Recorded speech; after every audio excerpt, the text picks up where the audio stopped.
Test. Oh, it's working. All right. So I had a problem there for a moment. Oh, so we're loaded. Oh, that's the flight I was going to take. And I'm not going to take. Because things are mucked up. A bit mucked up. What is this thing doing?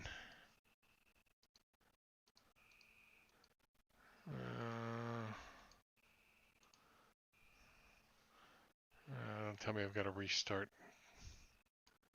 Hold on. Nope.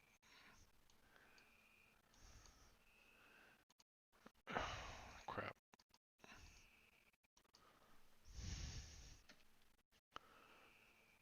Test manager. Sometimes that fixes it.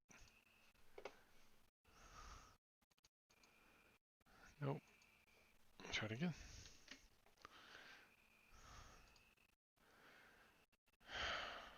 Oh, well, it killed itself. I was having a problem with Chrome there. All of a sudden, no reason I can think of. Okay, so...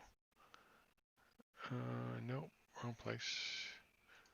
History recently closed, and I definitely want to... Well, okay, we'll open that.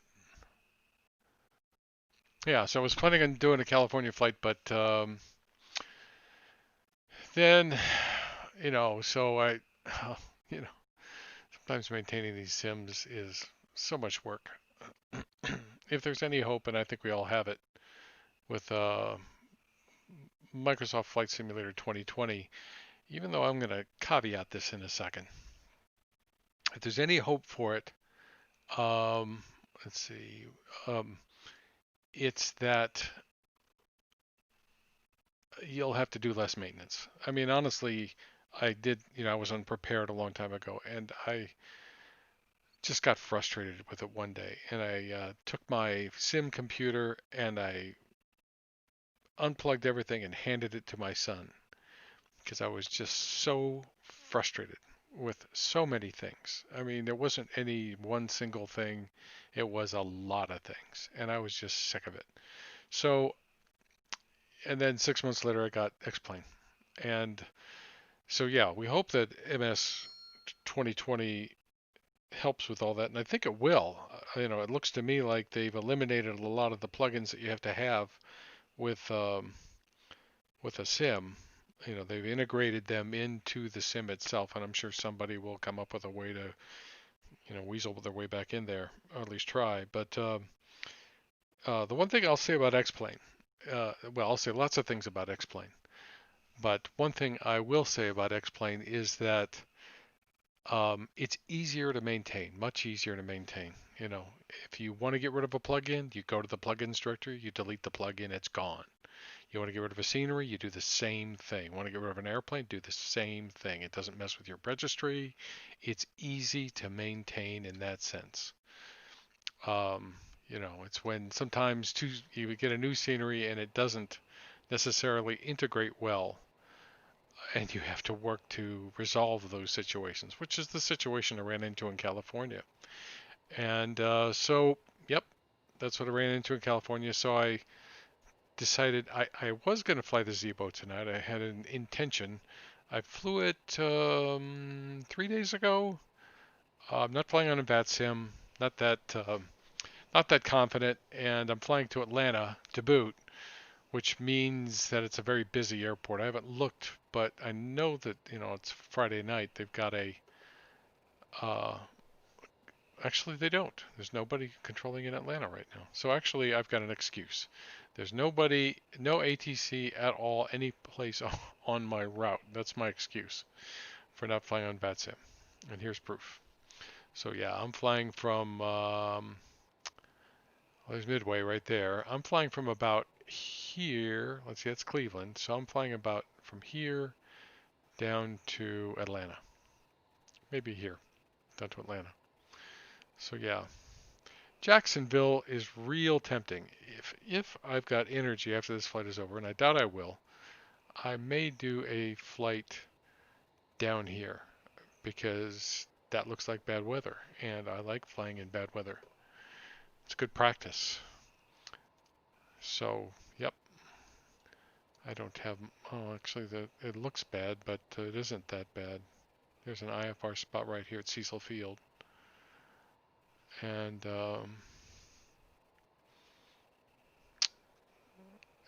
there's another one, Gainesville. I don't know that I even have a good Gainesville. Williston. So, with the radar. Yeah, it's mostly up here. But at least Atlanta will be interesting, won't it? Well, where's Atlanta? Is that Atlanta? No, that's Warner Robins. Here's Atlanta. Warner Robins has got a monstrous runway. It's 300 feet wide by 12,000 feet long. They used to fly B-52s. Big airport. So, yeah. 300 feet wide. I was on their runway in a vehicle many years ago, and I mean, it's just monstrous. It's very interesting. Your perspective changes when you get out there. Anyway, so what are we doing? Oh, we're logging in. Oh, I've got two sim briefs open. That's what we're doing right there. Let's get rid of this one. So yeah, Cincinnati, down over Nashville, and then down here. And if we have to go around, we'll go back to Nashville.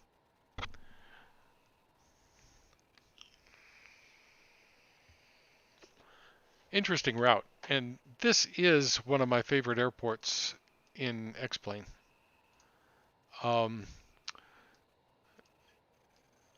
This is Skyline Simulations, Cincinnati, which is actually in Kentucky. There's the river right there, the Ohio River. And so I guess Cincinnati is right there. But wow, what a pretty airport. This is one of my favorites. This one, and let's see if I had to pick my top five. What are my top five? So Cincinnati is one of them. I'm not going to say it's my most favorite.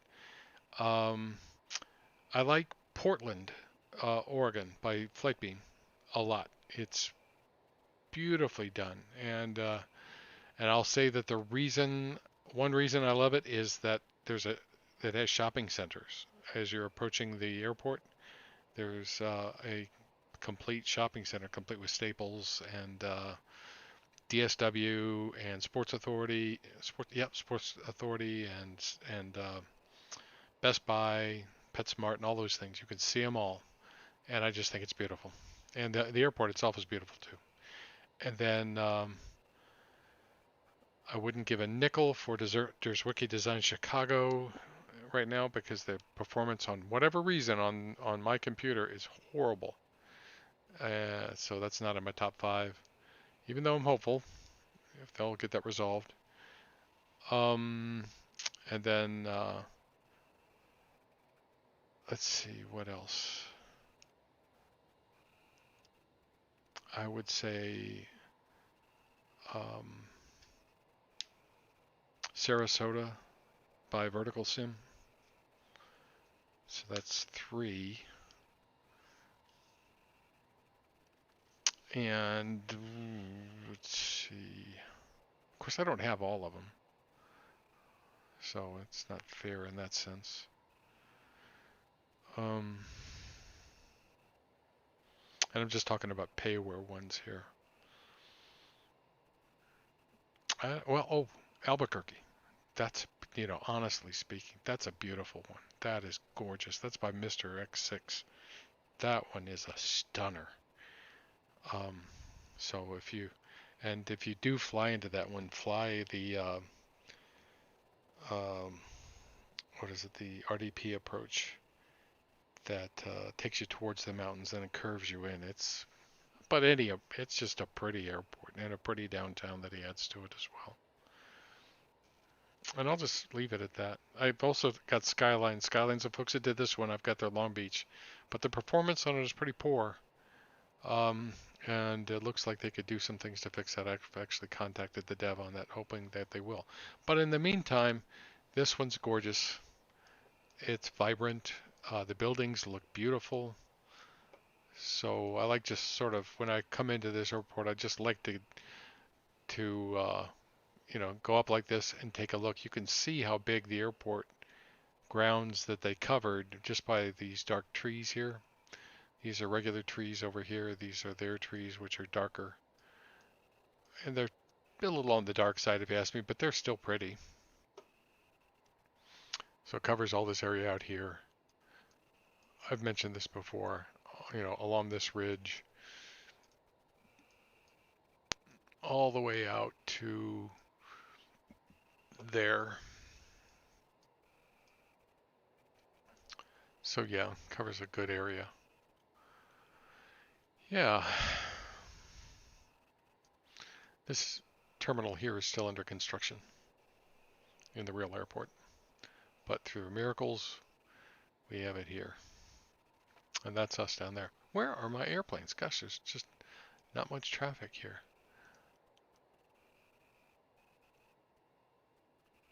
Settings. Oh, that's volume. Actually, I'm going to turn that down a little bit. It seems like it's overdone.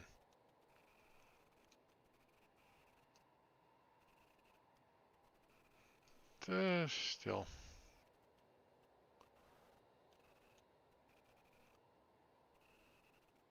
You really got to crank it up to get airplanes here. So while I'm sitting here, let's see, we're running 42 frames. And I'm going to put it down to 0, and now I'm running 43, 44, 45. So it does cost you a bit. So let's set it up to... Actually, there's no impact of that at all. We'll see what it looks like when I get down to the cockpit. But yeah, Atlanta, you run the slider this high and it's swamped. So it's a scheduling issue more than it is anything. So yep, a couple of highlights here. I really like this Delta building over here. That's really pretty. This is, I guess, their main terminal. Let's go forward there. Take a look. And I guess you travel by tram or underground something to get from there over to here. It's pretty, whatever it is. Parking lots, yeah, that's it. Well done. So yeah, let's get the show on the road. All right. So ground services, GPU connect, remove chocks, and park and brake is on. And I guess we could add some. I guess I should leave the chocks on, but because I got to get fuel. But let's do this stuff here. Let's see. So 3 green, handles down. This is here. That's good. Flaps and speed brake is set. Get rid of that. Don't need that right now. Let's see, so I said 3 green here, flaps are up. 3 green up there. Here. I've got it set to do it fast. Let's get some fuel and load our passengers. So 15.6 fuel. Not a long flight, I don't think. And let's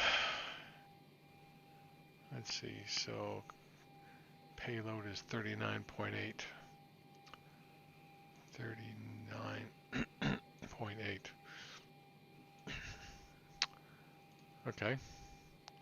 Hear that. This is in pounds, right? What did I do? Am I clicking the wrong thing here? Payload. 39.8. Error.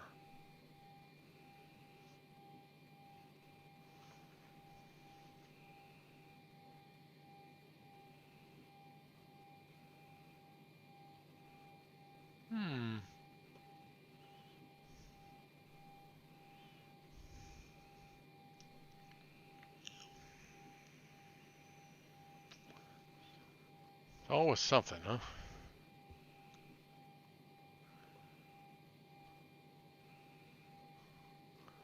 Let's clear that.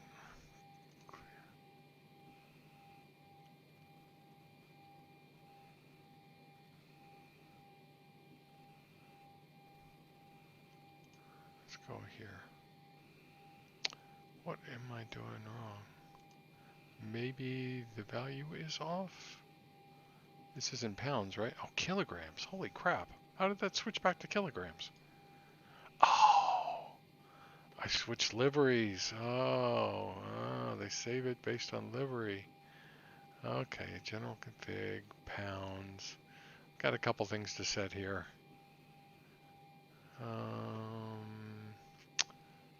Let's see, let's go here, back, and pitch null zone. I don't want any null zones. 3 pages.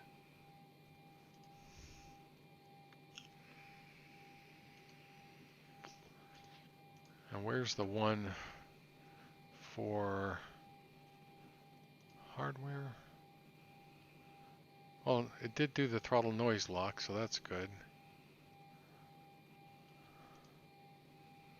So maybe that's it. And it did remember my speed of the other thing, so let's set the fuel again.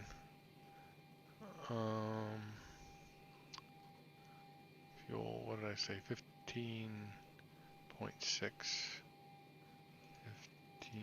15.6. And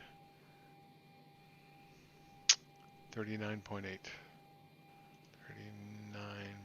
39.8. There we go. Now it's happy.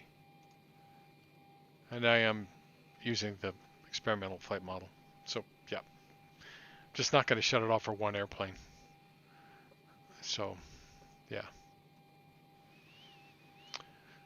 So, yeah. Get the transponder turned on. And what else? Not going to do the engine fire tests. So, enter IRS position. C. Clear that. Pause init. And ref airport is KCVG. And here, previous, there, and we'll go route, here, KATL. I don't fly into LAX very often because I figure everybody flies into LAX, but I have to say, flying into Atlanta is just too irresistible. I love the airport. It looks busy. BWG to BNA. BNA.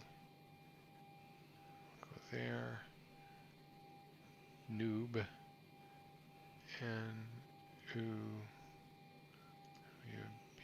Oh, crap.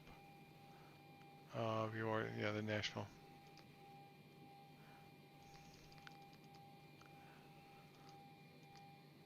What did I do?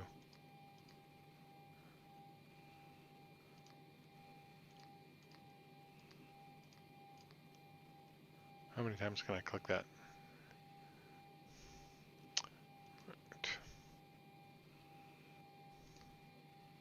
Didn't take it. Well, it took BWG.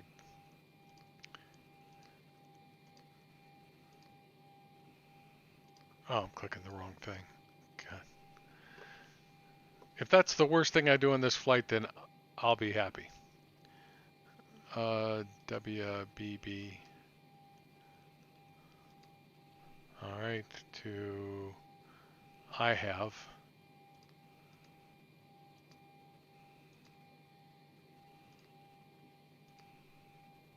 And from I have MTHEW.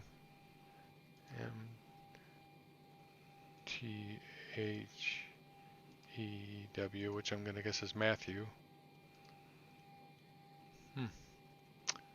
And we can activate that. Enter departure, arrival, departure. We are taking the Churchill 4 to BWG. And we're departing, what runway? 36 center. Hope that's not a long taxi. And departure, arrival into Atlanta. I don't know that I've flown into Atlanta from the north. All seem to come to it from the south. The Chipper 1 to Atlanta from Matthew. Chipper 1, Matthew, and 9 left. Enter that. Okay, so that's route. And real quick, airport KCVG, because some of these departures from Cincinnati are interesting. So I'm going to click airport, get airport info up like I always do. Back. Let's do departure. And we're doing the Churchill. And yep, this is one of those. You take off and let's see what runway I'm taking again. 36 center.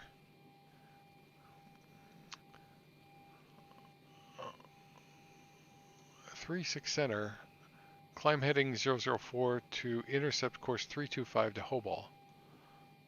So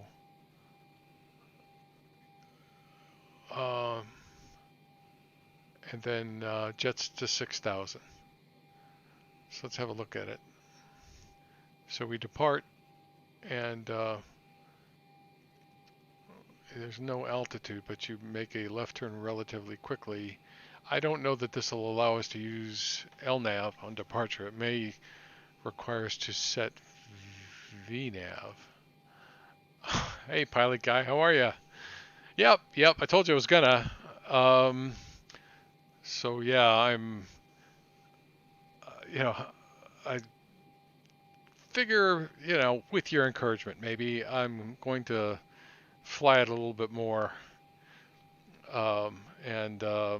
Yeah, so you caught me. I'm in Cincinnati and getting ready to depart to go to Atlanta, which Atlanta is one of my favorite ones to fly into. And this is the SID I'm flying, and I actually flew this SID before, and I remember it wasn't in the Zibo either. It was in the TBM. I screwed this up.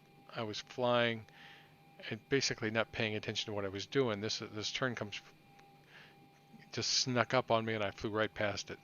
And so here we are in the Zibo. I'm going to have to do the same thing. And I usually fly by hand up to about, whatever the lowest the altitude is on the departures. So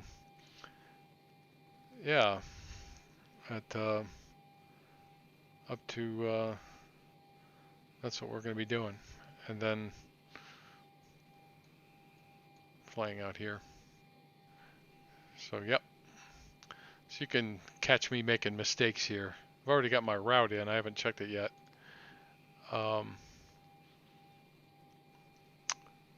So yeah, I was actually watching another simmer. Do you ever watch XPlane 1972? You ever watch him?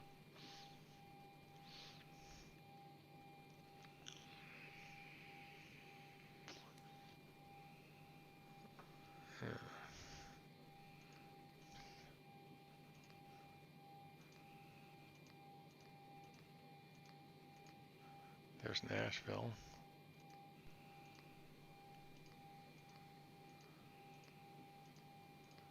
This isn't a long flight, I don't think. How long does it say it's going to last? Airtime is an hour, a little over an hour. You haven't? He's fun to watch. He flies the Zibo fairly often. He flies the heavier airplanes. and he flies that, and the 320 and the 319. I think he flies the 321, the 350, the 330, the 767. I think he was flying last time. Maybe he was. I think it was last night actually. So yeah. So I'm gonna zoom in one notch there. So yeah, the route's in. So gross weight, reserves, 6.8. 6.8. I'm gonna have to be on my toes. You're gonna catch me doing stuff wrong. Cost index is 33. Altitude is 360.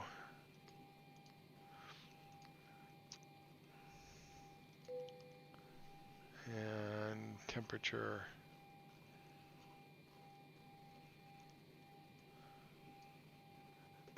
yeah, he's probably still on. I think he's doing 2 flights tonight. He's good. 306 at 34. That is fun to watch because, you know, he makes fewer mistakes. I watched him. Actually, the interesting thing is I watched him. I wish I could find the video. I watched him do a go around one time, and I mean, he was smooth as glass. He was just on the money, and you know, it was just really well executed.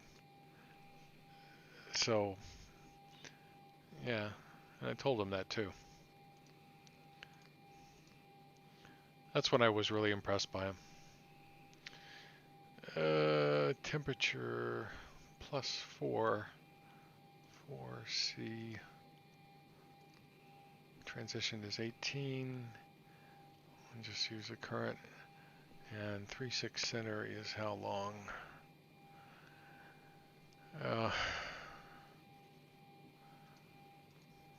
We don't have the fancy software that you guys have. 11,000 feet. I think I can afford to do takeoff 1.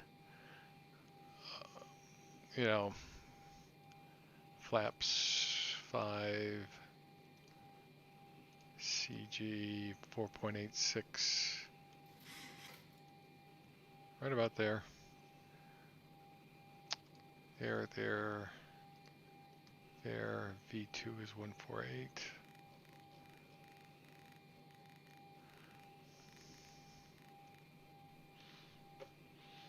And what did I say the departure heading is?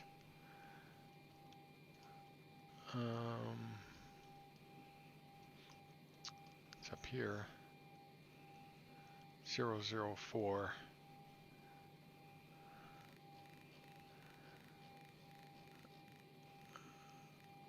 And 6,000.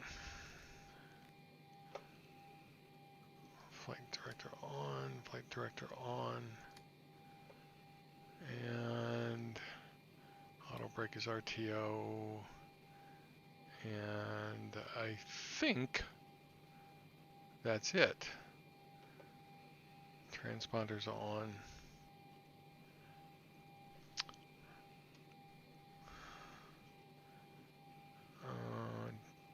See if that does it.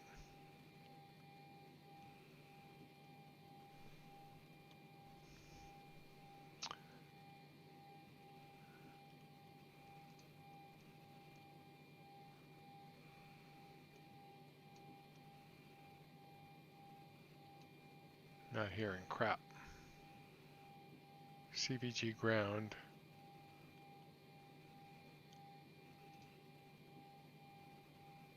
Well, we might just have to do without ATC right now. ATC noise. Yeah, it is. I mean, I know you guys have that. Yeah, I've got a piece of software that does it. It's called TopCat, but I don't use it. I don't think I have it even installed.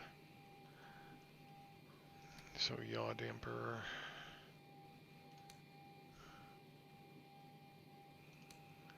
I don't think I've got anything in the center tanks. Nope.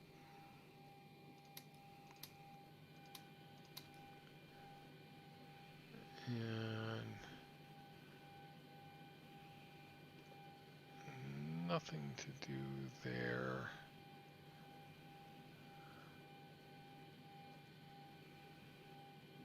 And that goes on.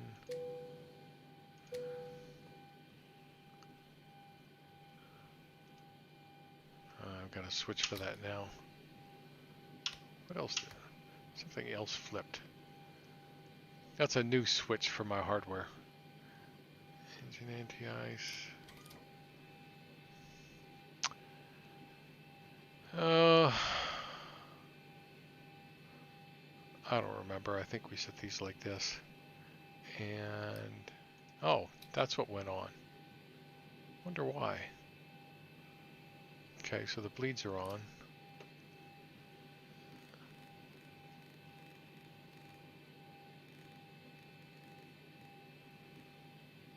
And that's on auto. Always try to be careful to make sure that's on auto. To be honest, when I go into the sim, I don't use the OPT. I just put 22K if the runway is not too short. 22K. So to put 22K, you go into what?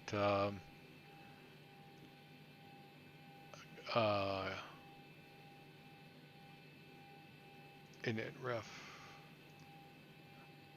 Now it's all set. Menu. FMC. Index.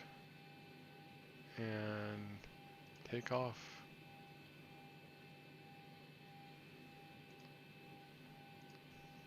Dry runway, it's almost dry.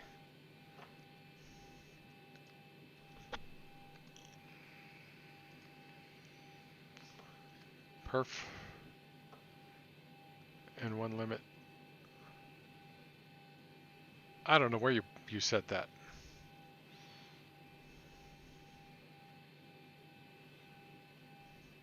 I've seen it though. I just don't know where it is.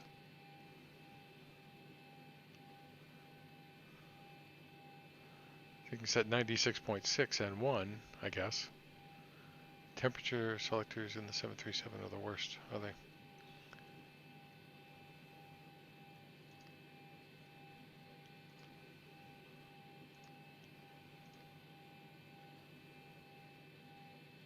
Yeah, in this one, I think you just...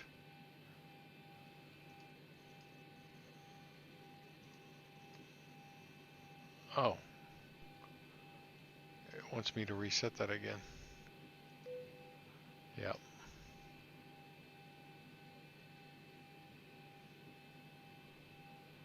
Okay. So I guess it only did that. You would think, I would have thought that it would have put it here.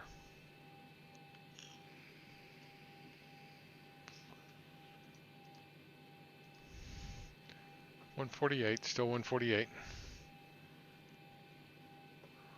Okay. So we're done there. We're done with the overhead. You can see what my throttle does. Oh, it shakes. Getting a new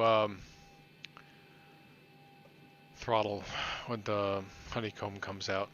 Mine is old, but it does the job. It's just I have to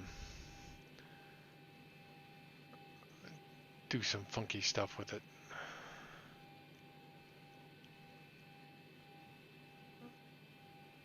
And let's see, so everything is set. That is set. This is set. Park and brake is on.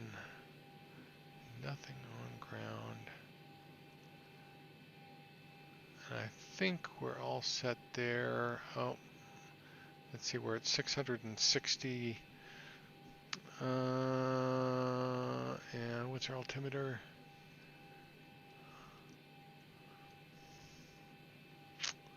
What is the altimeter?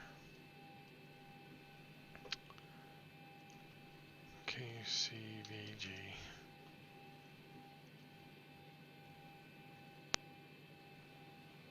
$3018.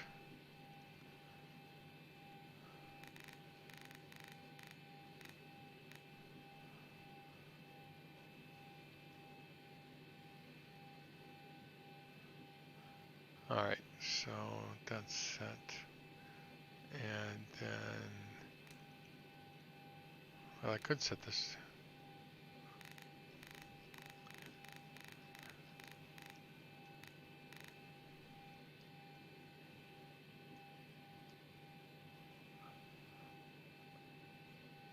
Come on. Let's see, now I can't see it.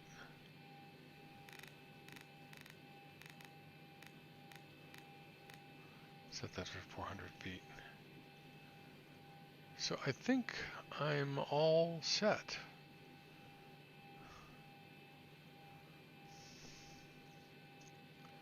Wait 1 minute to put APU bleed on after APU is started. Okay. Why is that? Otherwise you get blowback and you can damage the APU. Okay. Well, if they ever do outages in this, they may have outages in the Zibo. That'd be something for them to simulate.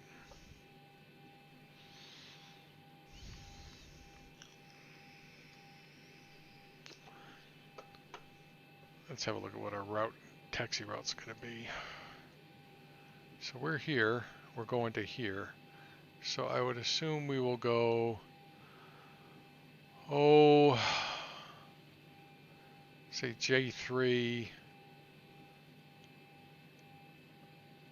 to Juliet to Delta, yeah, to Delta. So legs J3 Juliet Delta.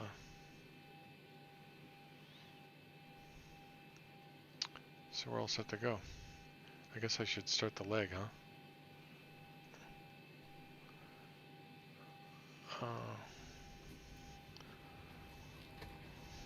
These are the fastest loading passengers you'll have ever seen. Better push back. And where's the taxi line? Oh, is that it?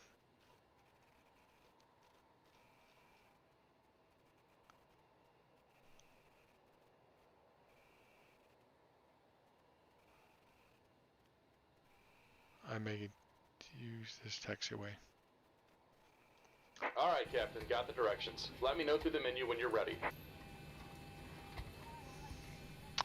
What's the airport elevation here?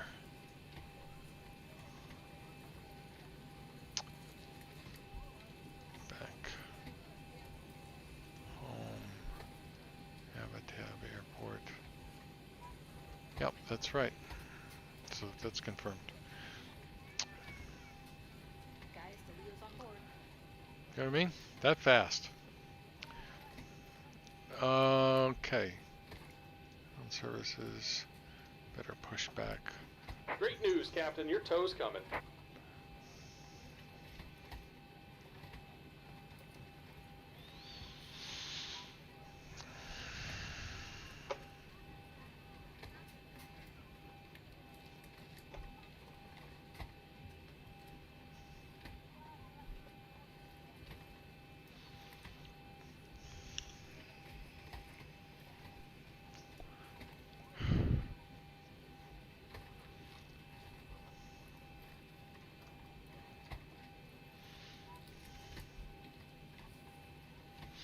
So did you do any flying? Sure that fast in real life, yeah, I bet. Did you do any simming today?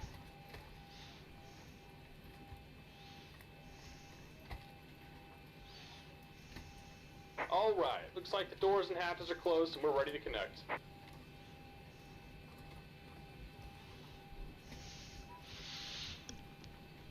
Another thing I like about the Zibo is it handles the doors for you.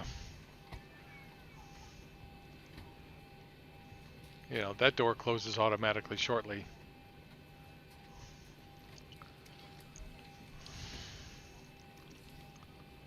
At least it's supposed to.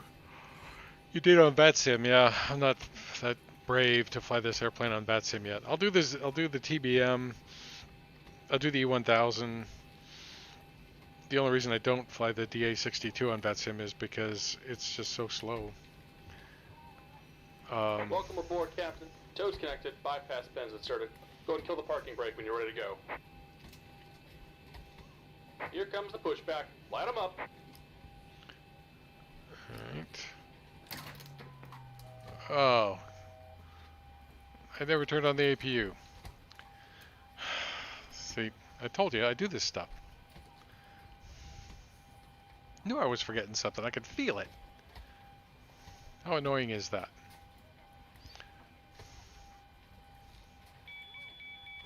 Yeah, I know.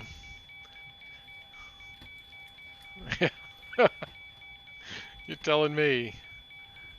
Here it comes.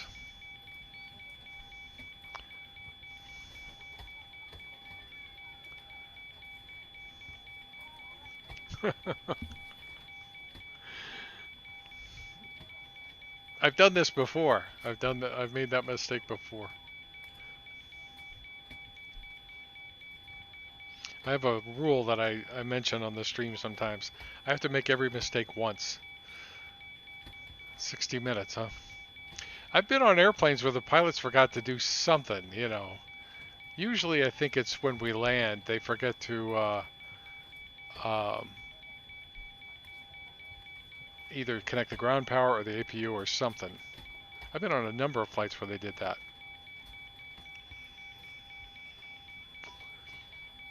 Alright, I'm going to say that's 1 minute. And thankfully,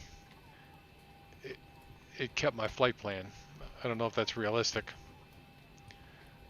Okay, so as I was doing here, I was going to start the right engine.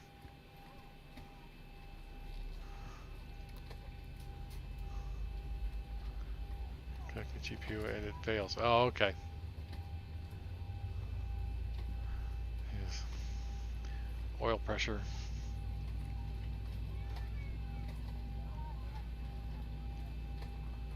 There's 25. And closed.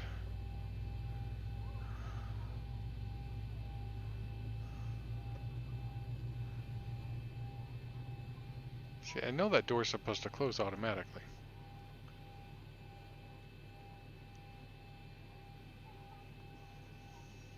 There it goes. Start. Just about done here. Go ahead and set your parking brake. And we're disconnecting the tow. Give me just a moment. Take your time. The APU back on. Okay.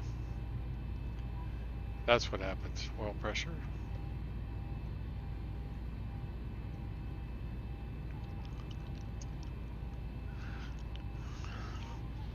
I have a joystick that I could use for this, and I've never configured it.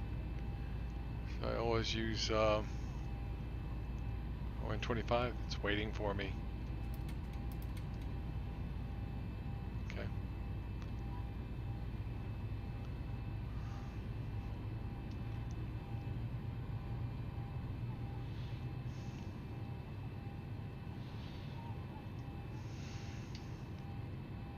And we're disconnected. Signal and pin on the left. Take it easy and have a safe flight.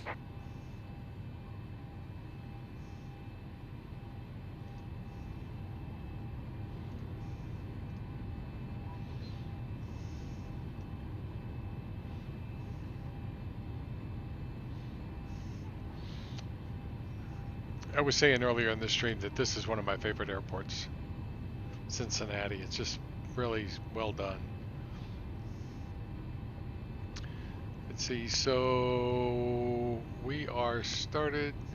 Those are cut off. We can turn this on, and this off, and that. Oh, that's this switch now. And anti-ice, and we can turn on the generators and put these on continuous and set our flaps 5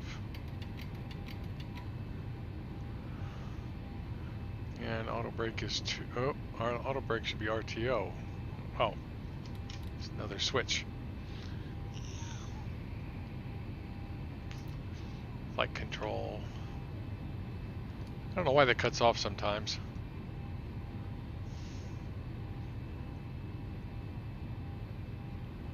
Okay, what taxiway is this? Doesn't matter, I'll just, oh, it's J4. I'll take J4 instead of J3. I had the GPU fail once and it popped the circuit breaker of hydraulics, so once we got the GPU back on we had to call maintenance because we lost hydraulics power. So back here, one of these or one of those. There's a lot of them.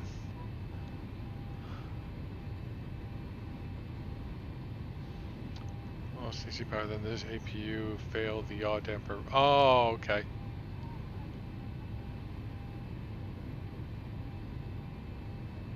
Okay. That explains it. So I must have done that relatively recently because that happened to me a couple of flights ago, if I recall. So let's see. We don't need that yet. We need that set, and we're going to check the flight controls. Can't see them, so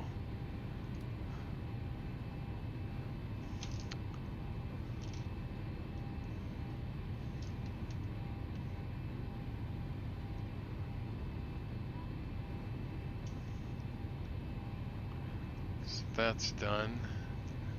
That's set. And let's see, taxi light on. That works.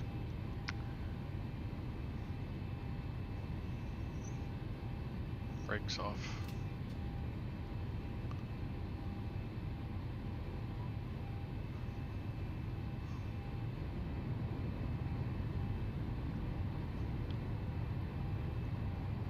No, they're outside somewhere on an external hatch that you have to open those circuit breakers for hydraulics. Alright. Come on. Move, airplane. I know.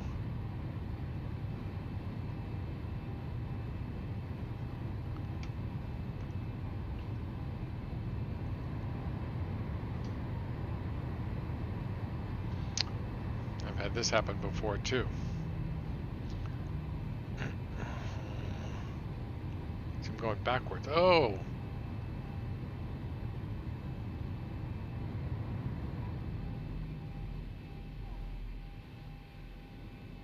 I've got to work out these throttle issues. I'll be so glad when I get a new throttle.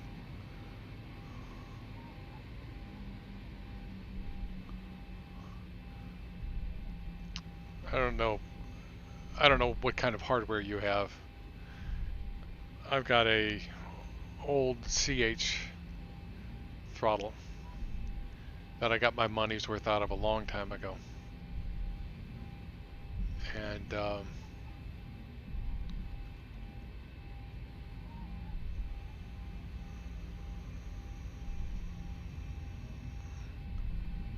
it's just, it doesn't work that well.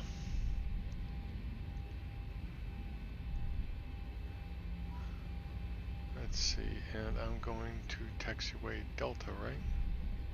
Yes. So how'd you know the circuit breakers popped if they're outside?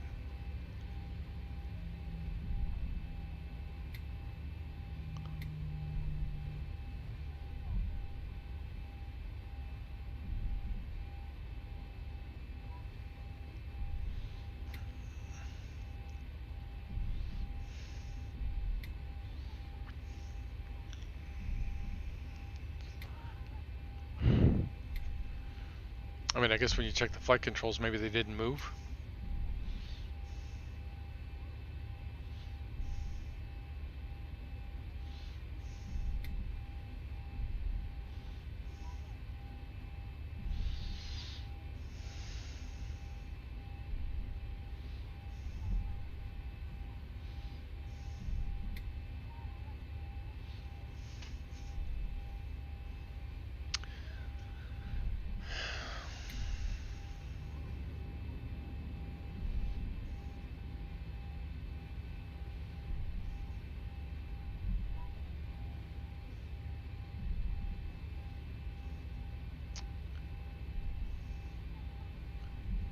Wait, that's Delta up there.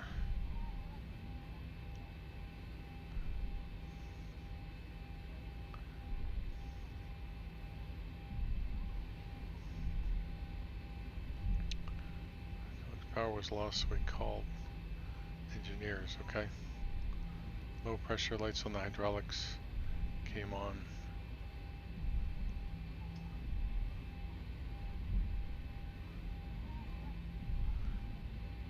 Flight controls didn't move properly, and on the hydraulic page it said 0 on the pressure.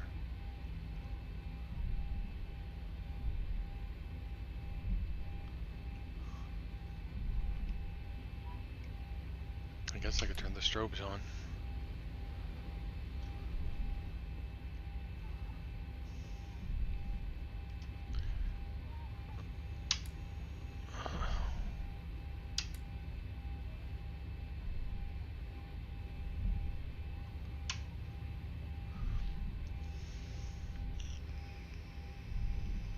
Prepare your doors for departure, please. Cross-check and all calls.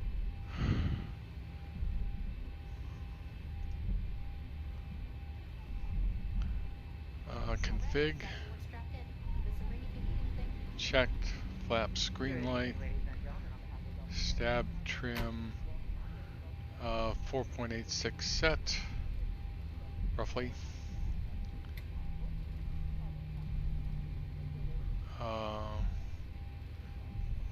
Takeoff briefing complete. Cabin secure. I just heard the door close.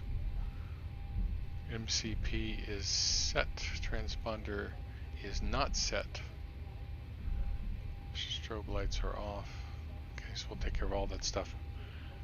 That was the 4th flight of the day, already running with a delay.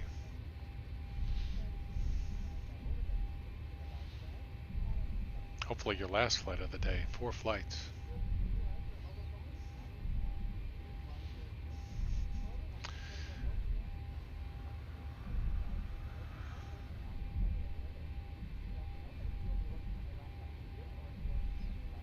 This looks really good.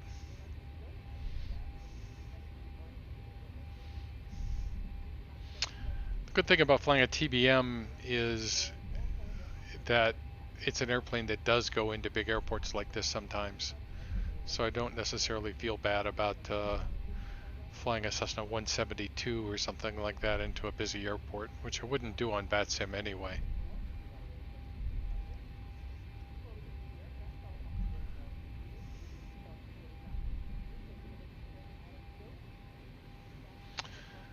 So we're sitting here and we will turn on lights, weather radar, transponder, TARA, and lights. Okay, pressurization is set. And cabin is secured. Have a good flight.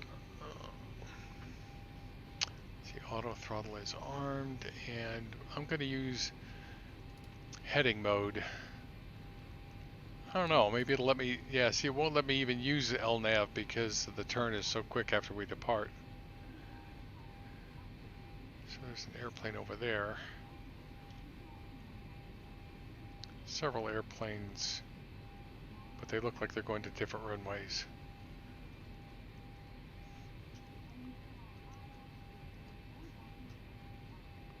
Yep, will do.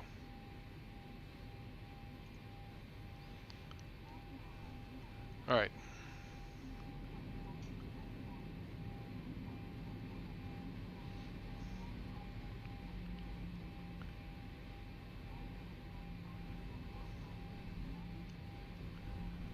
So auto throttle is armed.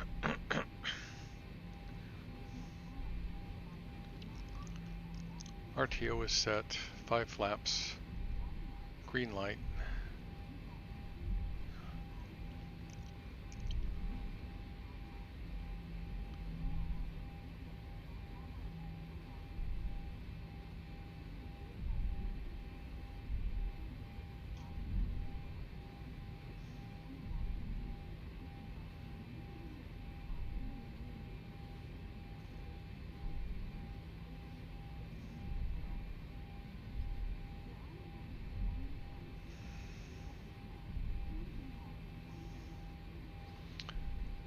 Okay.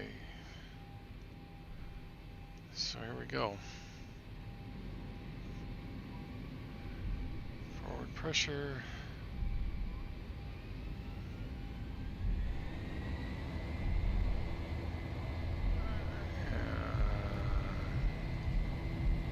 Oh.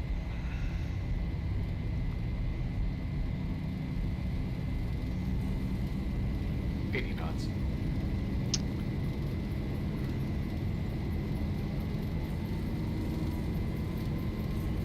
So I'm driving on the right side, the correct side of the road, I guess. V1, rotate.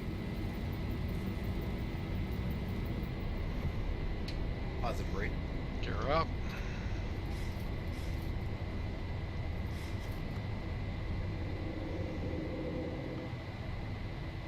$400. 400. Check.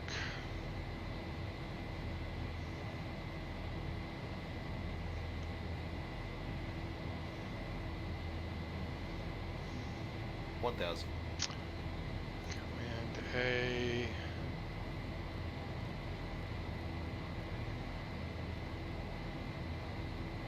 Back up.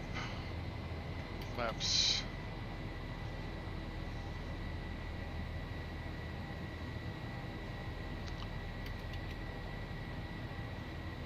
And see, I'm going to miss that turn, aren't I? LNAV.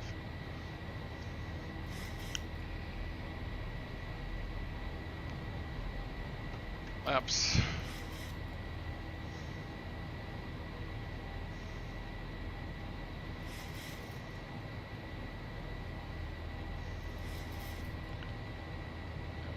Flaps are up. No lights. I can hit VNAV.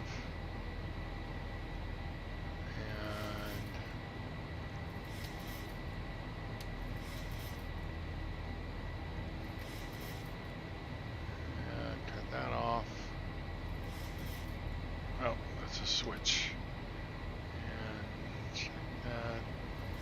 And pressurization looks good.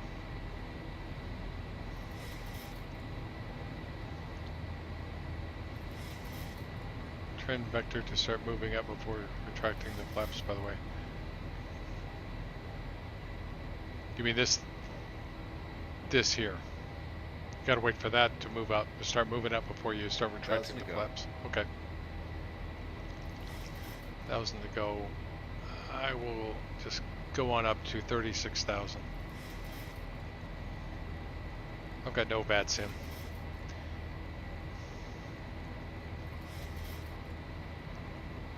So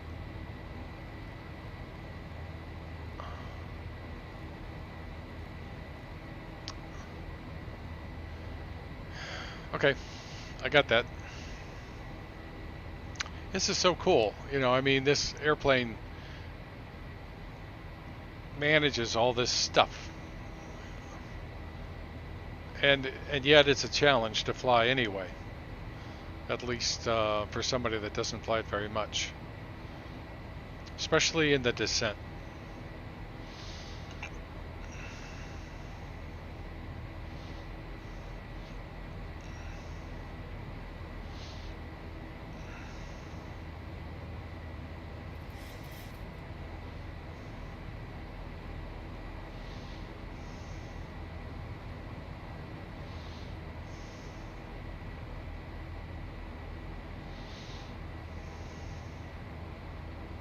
I think I'll be, I mean, you know, I heard what you said the other night. I was thinking about the,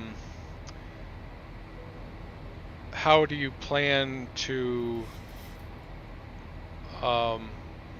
do a steady, slow descent? Let's see, what's our temperature here? 17, we're okay.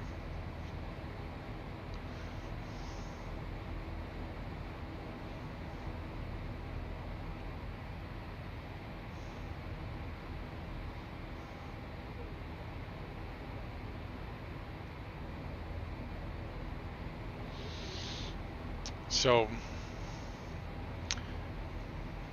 I don't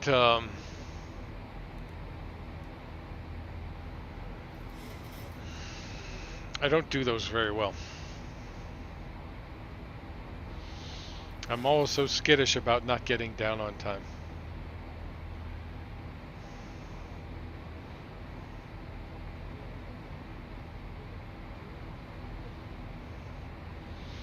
Yeah, I can imagine. I mean, this thing here, it wants to overspeed or get off the path a lot. I had the same problem with the PMDG one too.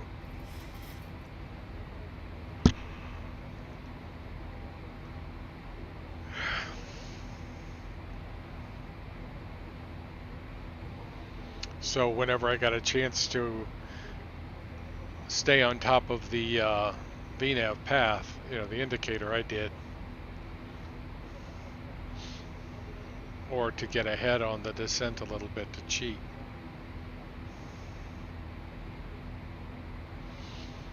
Okay. Once I gain experience, yeah. Gotta fly it more often to do that. Often enough to remember always to turn on the APU. But like I said, I generally make at least one mistake, one decent mistake whenever I fly this airplane. Of course, you know, I don't have checklist discipline when I'm starting the airplane up. Let's see. Landing lights off and set standard. So that's obviously a problem.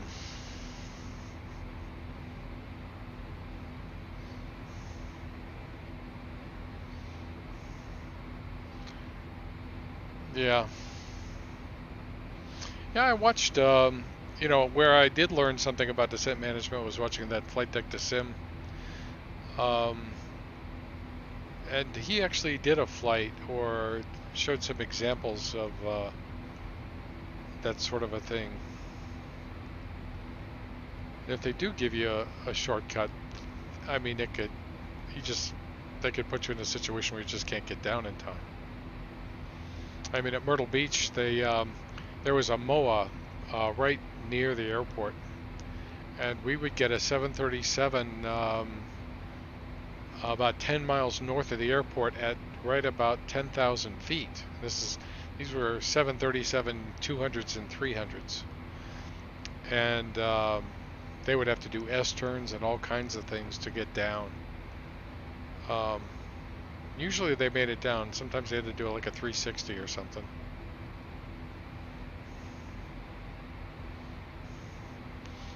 But yeah, that happened a lot at night.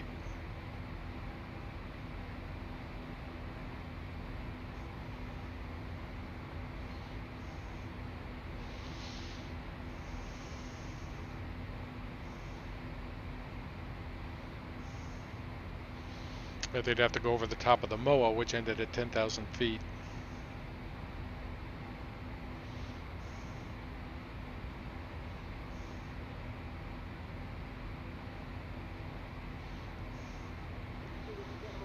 Put directs in the FMC, then check what altitude we should be if we got the direct race that again, and put the altitude as a hard altitude in the FMC.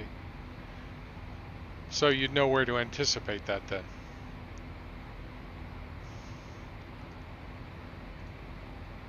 So if I go to legs, and in fact I'm going to do a visual in Atlanta, by the way. So this is good, you're on, because when we get down here, like I put in the ILS. Well, I put in runway 9 route, departure, arrival. What did I put in? Yeah, I put in the ILS, but you know how it goes. They switch you. So if I go back to legs and go down here, actually,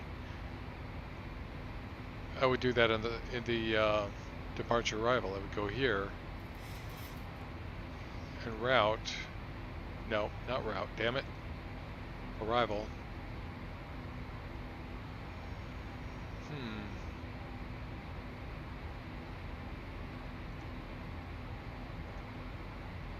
It's already selected the ILS. There's gotta be a way. Yeah, here we go. So next. And if I did 9 left, then I could put in a 4-mile extension here.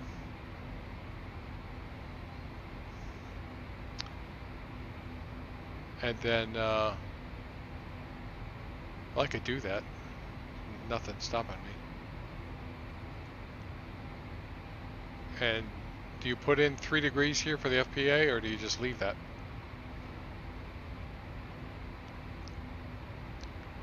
Select the runway, yep, did that, 9 left, and 4 nautical miles.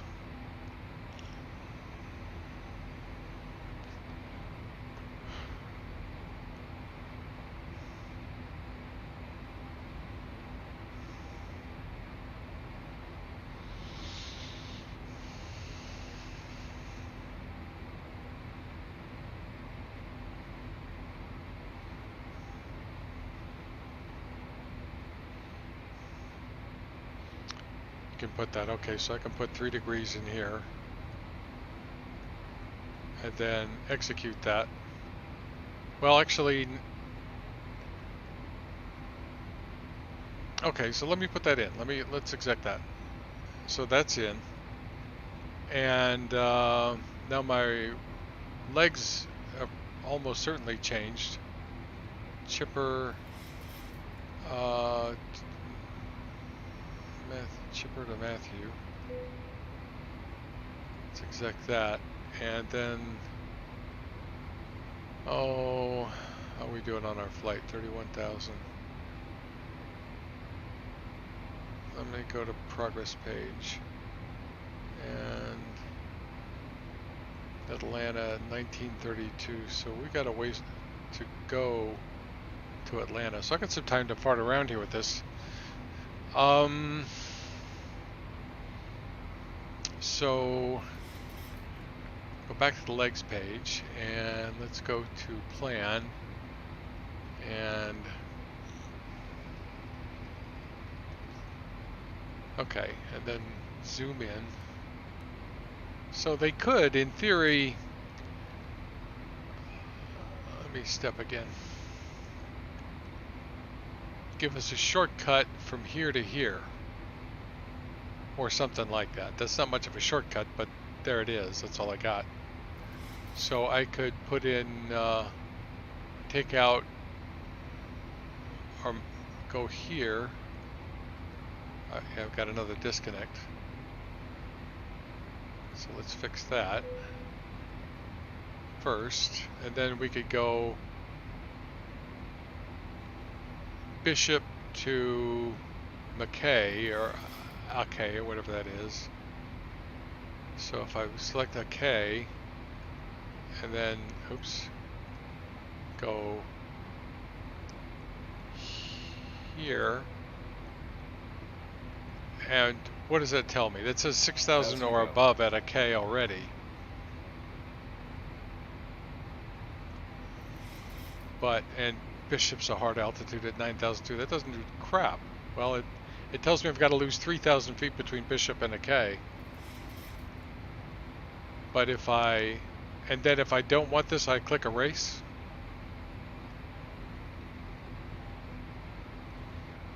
So it's very possible that that Bishop to a K, well, they may give me a different altitude than 9,000 here. Delete the 6,000 first. So let's tell you what, let's erase, start over, go a K. Okay, so let's delete the 6,000. So delete 6,000, and then don't commit that yet, I guess, right? Just leave it like that, and then go from a K, so we're up at altitude. PA system, level off. I like doing this. Ladies and gentlemen, the seatbelt lights off. You're free to move about. Once you are seated, we recommend you keep your belts fastened. Thank you. This is United Airlines. They're not as friendly as Southwest.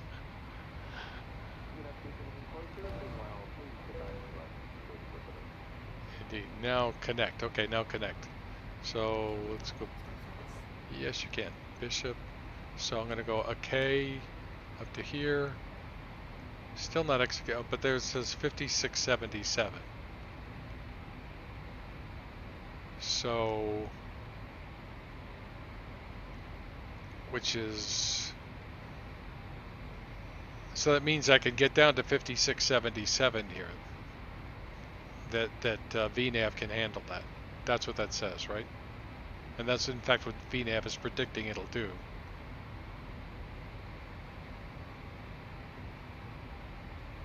So now erase. Okay. Alright, so I erase. Why does 9 left on here twice? Oh, this is the visual, which will be at 2280. So then I would put in 5800 here as a hard altitude. If you get the direct, you should be at that altitude at that point. Okay, so I'll be at, if they do give me direct to K, which says it's got to be 6,000 or above, then I know that this airplane, if it was allowed to, it would get me down to 5,600 or 5,800 right here. So I'm okay with the 6,000 or above. And do you actually put that, you put that altitude in? Like, I don't see any reason to do it for this time, but if you wanted to be, if you thought you might get the direct, then but since it says 6,000 above, you cannot go lower than that, so you can put in 6,000. If it wasn't a restriction, you could put in 5,800. Right? Okay. So if it said 4,000 or above right there instead of 6,000 or above, then you would put the 5,800 in so that you would, would you do that when they give you the direct, or would you go ahead and do that beforehand?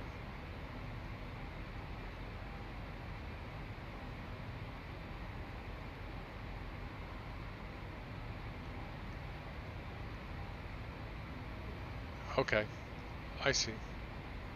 If you think you might get the direct, just in case you might. Okay. Then we put without 5,800. Okay, so I can go ahead and put 6,000 in now. And okay, done. Okay. That's one of the, I mean, that tutorial, I remember Flight Deck to Sim, he did a good tutorial. He did a couple of good tutorials. He did one on managing your descent, which I thought was fascinating. I must have watched that thing 3 times right in a row. And then he did a visual, and he was doing this stuff, and it was happening so fast, and I couldn't watch it too many times. Yeah, that's how we pre-plan as much as possible in order not to get too high on the approach. Okay, so you, and the reason that you know that you might get the direct is because they've done it to you before and caught you with your pants down, or you just basically think that they might do that. Like it's a slow day or something. Is it just an educated guess?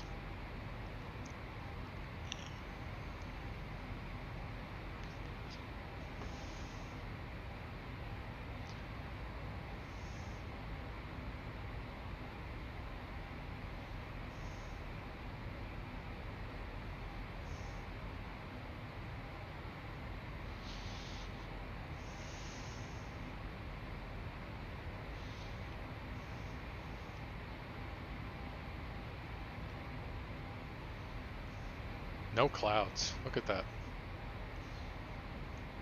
Betcha it's cloudy down in Atlanta. Possibly experience. If you've never been there, you guess. Sometimes it's written in the specific airport info briefs to plan. Like, okay. Okay, so if I go back now to legs, and so I'm still sitting here. Let me go previous page, and oh, there I am. And click step, step, step, step, step, step. And chippers at 13,000. And I need to check those altitudes real quick. Home and availab and airport and close that, close that, close that. And go to KATL. There's chipper. Arrival. Chipper 1. Okay. And then 13,000 at chipper, which I saw right there. And then 9,000 at Bishop. Okay, and we've already removed,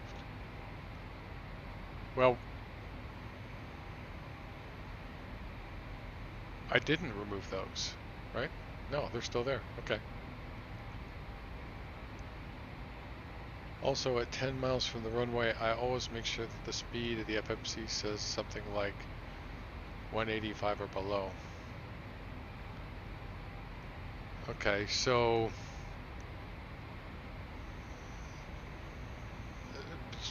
you pick a fix that's already on there, or you create a fix and put that on there?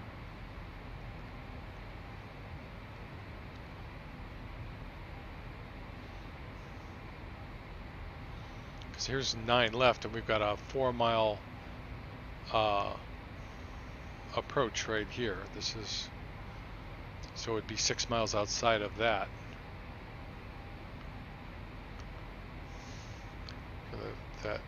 The speed in the FMC says something like just one that's already there. Okay, so a K is 13 miles out, so I would just pick that and put 185. So like this, 185B, and like that. That's a good idea.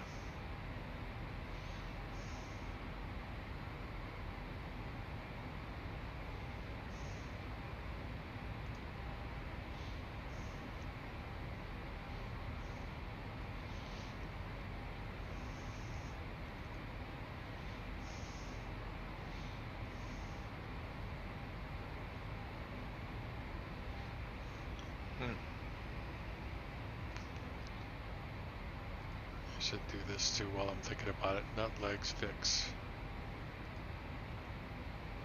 On /4/10.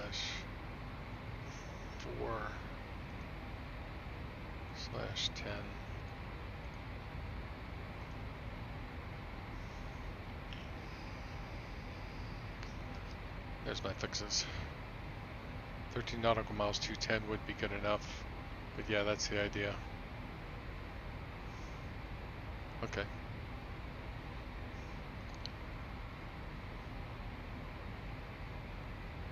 Well, if I go back, 185, so I can put in, say, 210B/ and put that in there. Execute. There. Fixed. So that's that. Clear that.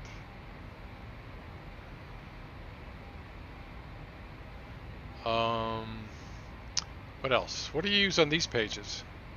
Cruise altitude. Why would you set the cruise altitude? It's already set.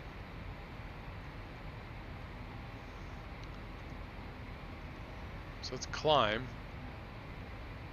What point you got in the fix? Can't see it. What point you got in the fix? So let's go back to legs.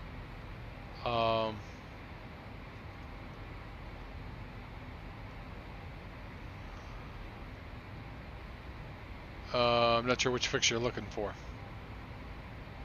Oh, for the visual, that's 4 nautical miles. If that's what you're asking.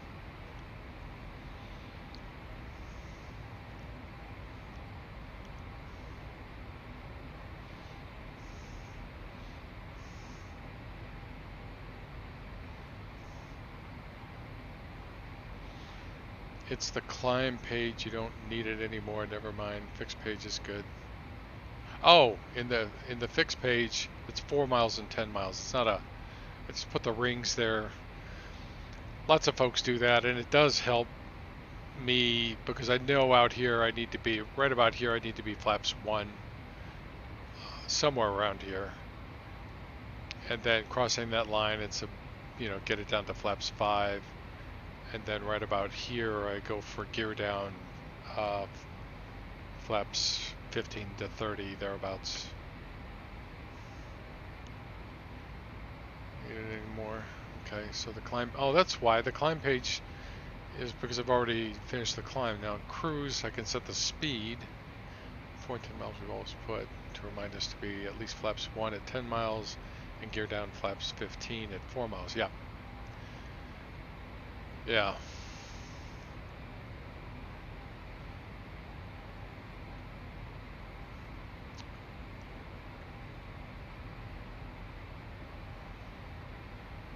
And about the only thing that I ever put in here is I'll change the speed. And I'm scared to click this button. Never had an occasion to click that button. I have no idea what these buttons do.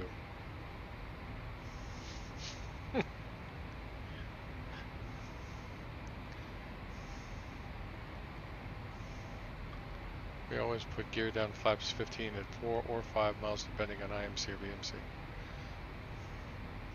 So a little further out if you're IMC, I would guess.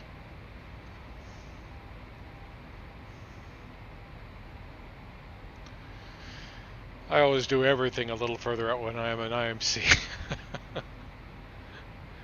I'll push it. You can get behind the airplane really quick if you're late. And you don't want to be late when you're an IMC. So when I get down here, when I get close to Bishop, I am going to take this corner here.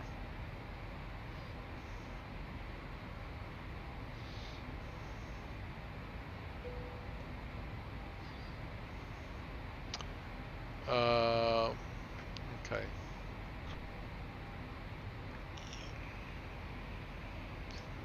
Real quick, let's look at the map. So there's our top of descent right there. Econ uses your cost index to calculate your best efficient speed for cost index you put. Does it actually do anything until you, like if I click, oh, it doesn't do anything. See, I would assume that it was using the cost index anyway. Oh, long range cruise, that's what that is. So if I wanted long range cruise, I'm scared to click it, but I'm gonna, oh, it doesn't do anything either. Neither one of those does anything. Not gonna click engine out. For a visual, you could basically go direct to the 4 nautical mile point. That's the point of the visual, make it nice and short. But if I do that, then do I need to go back to my legs page and do this, select this, and put that up here? Let's see, so let's have a look.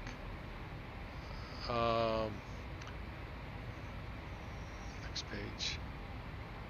It's already got a 2280 in there, and that's where it wants to be. That's what it calculated. Let's see. You have to click and then execute it. Not now. It's not using the cost index. Oh, I see. Okay.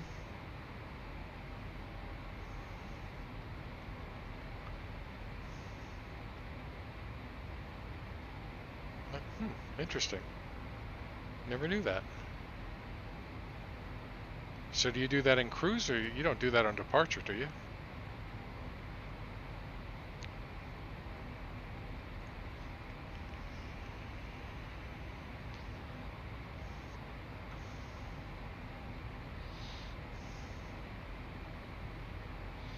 Whenever ATC clears you for the visual, you put the 4 nautical mile point at the top. I see. Okay, that's interesting. Okay, and it wants... So if I wanted to, in theory, check this, I could go delete this altitude. Now it's going to want 2280 because it calculated 2280. But then I could go here, select this, previous page, and go up to Bishop. And it left it blank.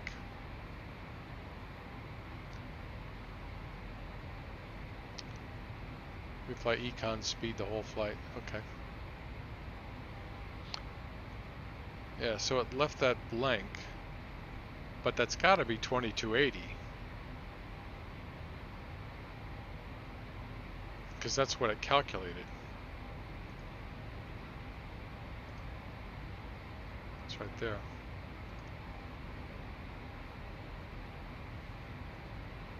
So for a visual, yeah, I'd leave that altitude, and when I get cleared for the visual, I would just move this to the top, and you should put the hard altitude 2280 there. Yeah, it's already got it, I think. I don't think there's anything else I could do. So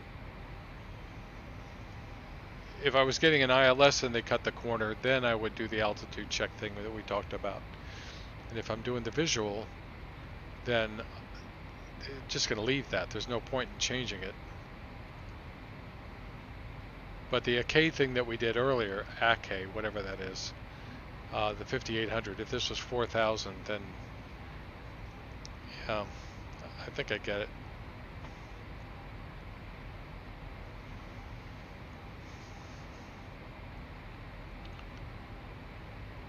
Yeah, so when I get to Bishop, I'll say I'm cleared for the visual, and then I'll move it up. I'll move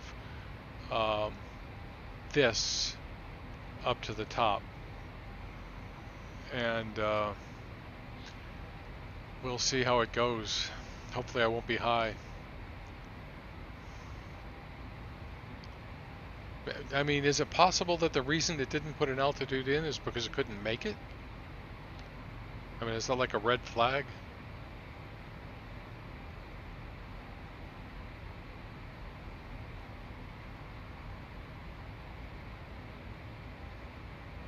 Well, I guess I could. I don't know that this will tell me anything, but if I do this and go here, that doesn't tell me anything about whether it can make this altitude, 9,000 down to 2280.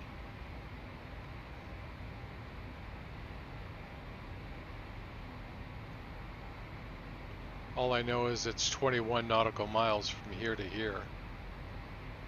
So if you figure 1,000 feet per minute, and we're doing 180, so 3 miles, 3, and I need to lose 7,000 feet. That's going to be tight. And with the visual, we changed those altitudes, so we're already lower. The visual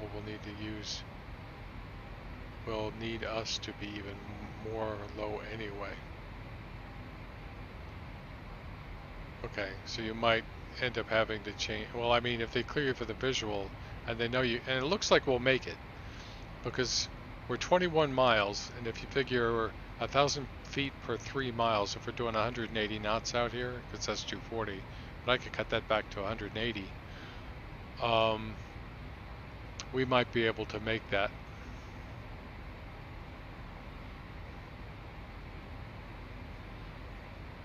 Because it's a little less than 7,000 feet. Even with the visual reach, okay.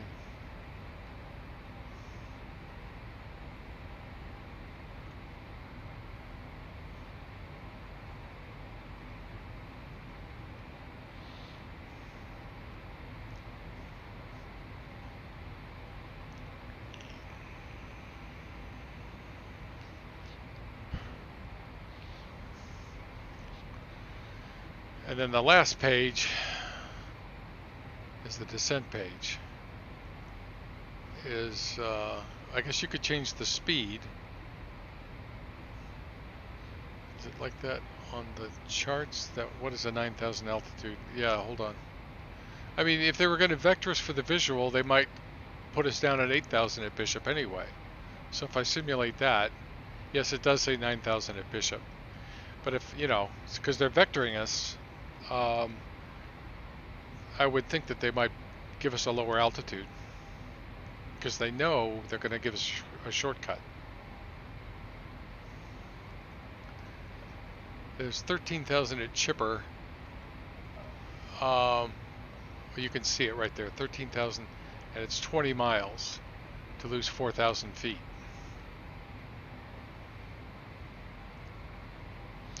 Yeah, 250, 100 on the descent speed. 250 knots. I don't know what the 100 refers to. Oh, 250, 10,000.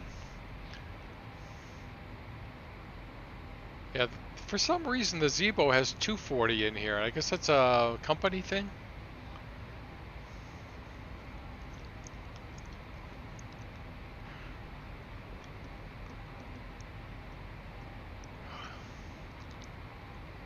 So I assume you can change the speed. This is the descent above 10,000 feet. Yeah, descent page. So this is the altitude above 10,000, or the speed above 10,000. Then at 10,000 and below, it'll be at 240. The real airplane also. Okay. And then I don't know if this is ever used. Waypoint altitude. You know, that's all in the legs page, so I don't understand why this is even here. Change it every flight. Okay, so you do change that every flight. So you put 250 slash like that. Okay.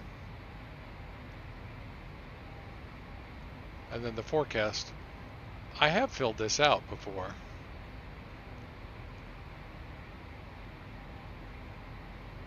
I use the top of descent numbers to put in here.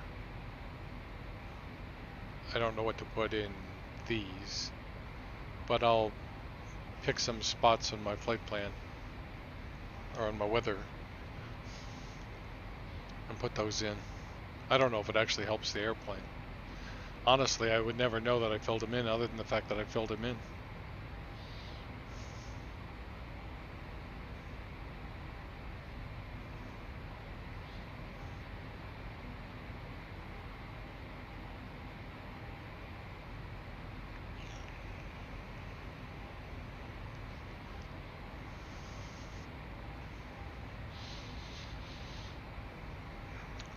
When you fly in VATSIM, do you fly in Europe or do you come to the States sometimes? Yeah, we do the forecast page as well. The descent winds of 310, 200, and 2,000, 20,000, and 10,000 on the lower part. Okay, which in my flight plan, which is here, it gives me, actually no. Not there. It's in active sky. If I go to conditions, I can put in, well, if I put my flight plan in here, then it would give me accurate winds. Right now, these are just winds at wherever I am. But if I put my flight plan in here, then it would show me the proper, it doesn't show me at 20,000, but it shows me at 18,000. So 310, closest there would be 30,000, 18,000, and 9,000. So you put every 10,000 feet roughly.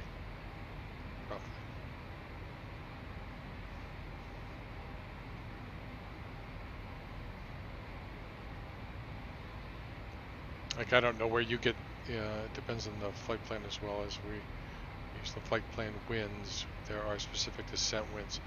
Yeah, it's on the flight plan too. Here. So here's the Chipper arrival. And I guess this is the forecast. No, that's... Yeah, that's the altitude right there. So I've got 320, I've got 218, and I've got 10,800 right here. Look at those winds right there.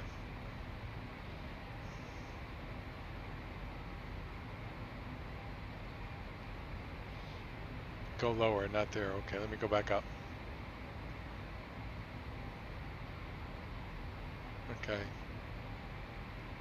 Oh, wind information.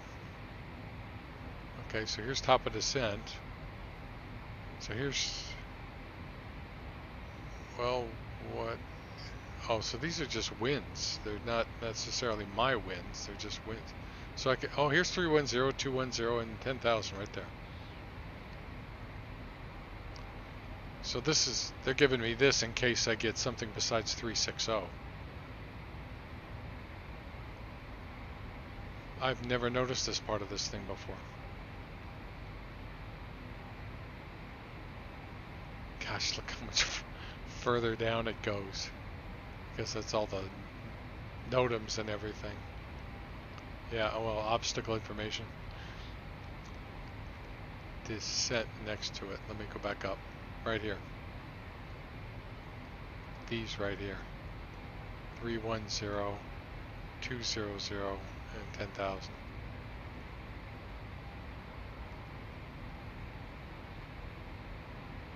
Okay. And that is right below the flight plan.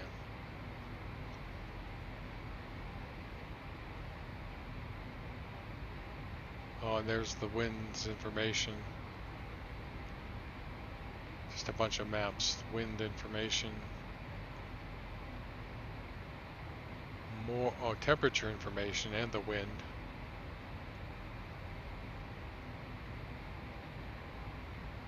I don't know. Okay. Oh, and here's our descent profile right there. Look at that.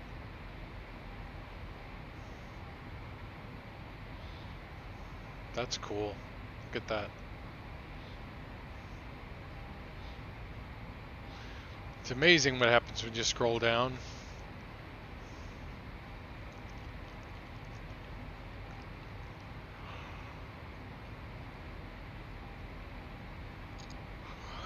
How much time I got left here? Gonna get close. 310, 262 at 24. It's 310, 262 at 24. And then the next one is 20,000 at 300 at 14. 20,000. Oops. What did I say? 300 at 14. 300 slash 14. And the 10,000 068 at 5. 10,000 068 at 5. Alright, and then cabin rate. Let's see, so I don't know what that is.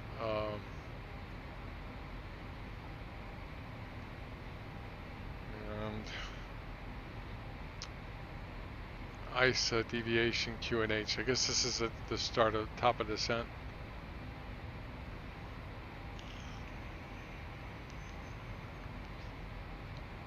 ISA deviation is +6 right there.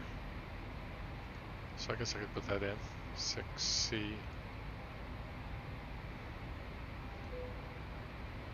Alright. That didn't work.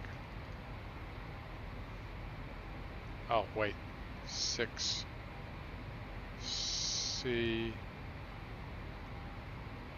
and QNH. I don't know what the QNH is right there. Of the arrival airport. Okay, QNH of the arrival airport. Which is...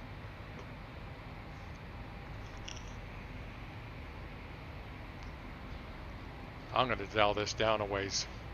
I gotta... While I'm farting around here, I'll put in 9,000 because I know I'm going down to 9,000. QNH at the arrival airport.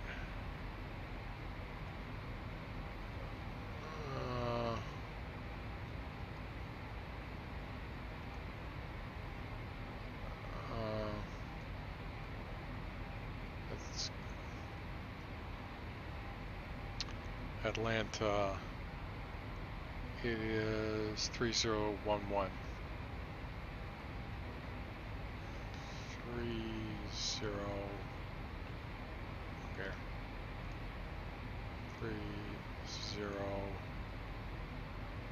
30.11.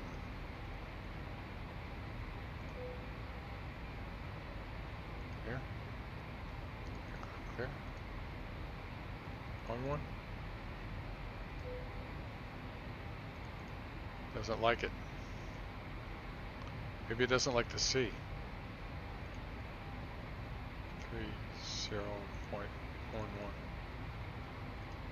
That's what it is. Execute. Oh, and it moved my top of descent like a mile, maybe more.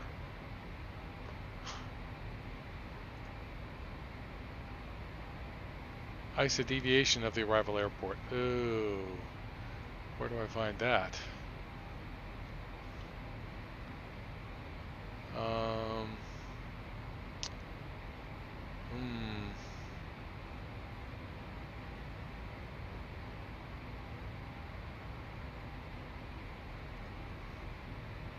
See, it's not on here. It's the temperature is 25, dew point's 18.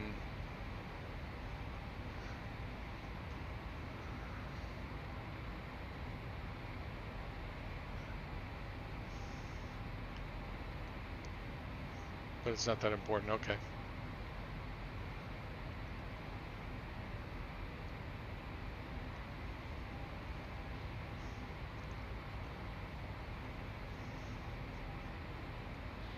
I mean, it may be on my flight plan. Let's see if I go to Atlanta. No, the closest, it does give me the ISA deviation at Akai, that weird fix. But, and we've started down. Throttles are coming back. So I go back to the legs page.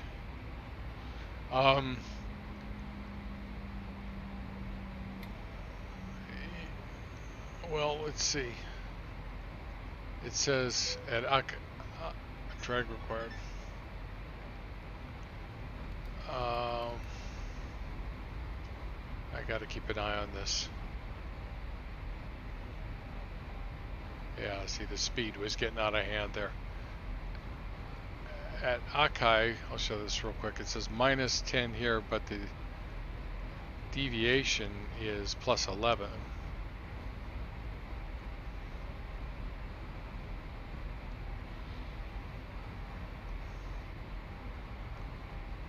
Okay. So we're on the path and on speed.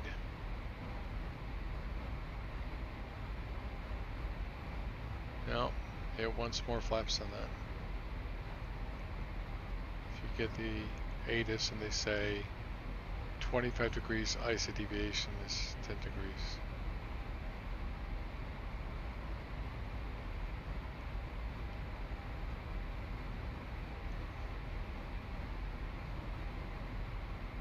Oh.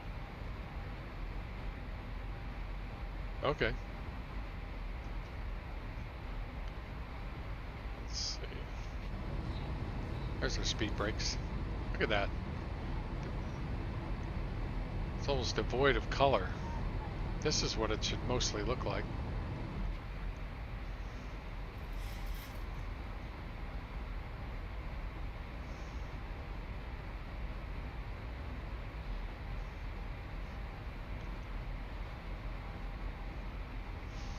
So ISA deviation is 10 degrees above normal.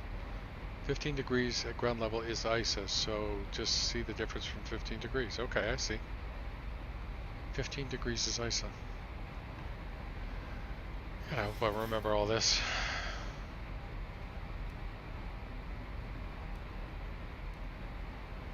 Go there.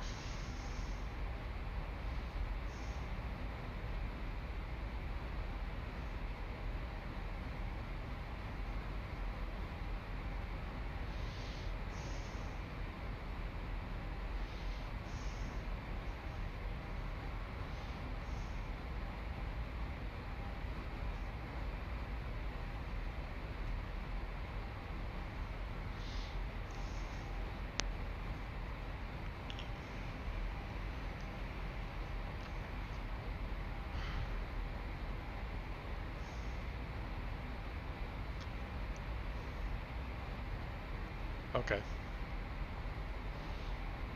It must not be that important then. But I did see that move, you know, the top of descent did move when I filled out those winds, so it does have an impact. It's the first time I've ever noticed that. And this is in a freeware airplane. Isn't that something? So now our speed is down, so I can...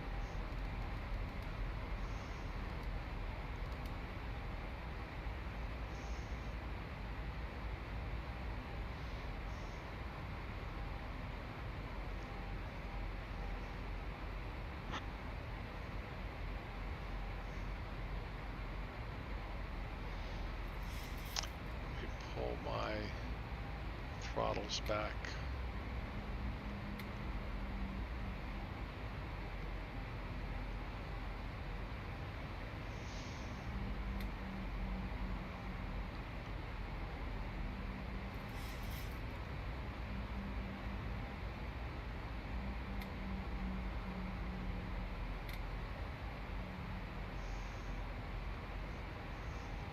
I have to be real careful with my throttles.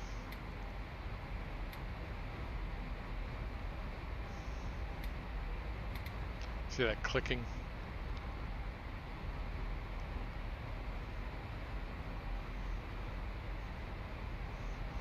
I gotta fix those things. I know I can do better than that.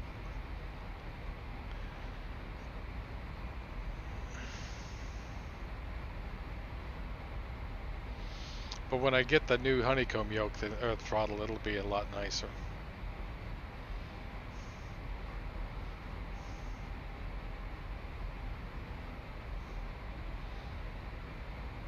Oh no, it's great getting this information because I've flown this airplane so many times, but there are so many. Well, you know, I've flown it some. You know, sometimes it feels like a lot, sometimes it feels like a little. But with all this information, you know, you really don't know what's, you know, it can be overwhelming if you know what I mean. So getting someone to sort of whittle through it, you get the Logitech 3D Extreme Pro. It's nice and cheap. Okay. I don't know. I'm not aware of that one.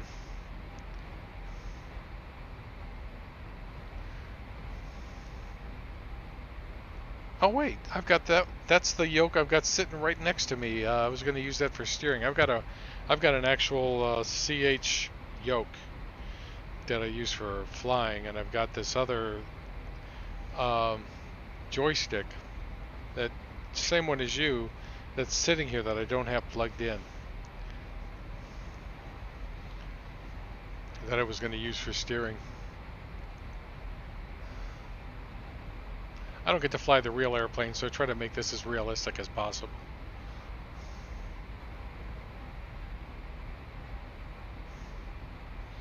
So there's Bishop right there. So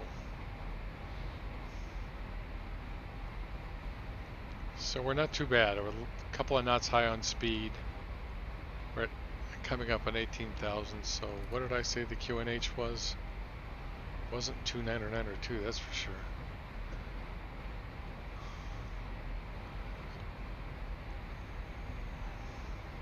$3011.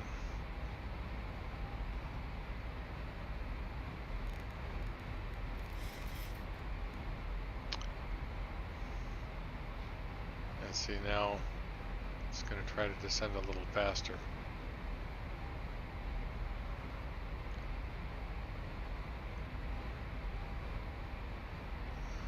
So I've got my speed brake out. It is that little, by the way, that is a really nice joystick. The reason I got it was, I think it was because I got the A320, which I flew 3 times, and I was going to use it to fly the A320. It was cheap and it was good. Can you imagine flying a 737 with a joystick? Legs. Okay, so here's my plan. Before I get to Bishop, I want to set my speed to say 200 and then do the visual. That's what my plan is. Because at 250 I won't make that 2,800 feet. In fact, it'll be close.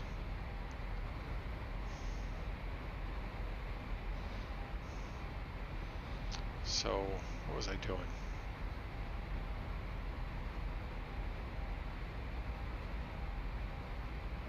I'm still on the path.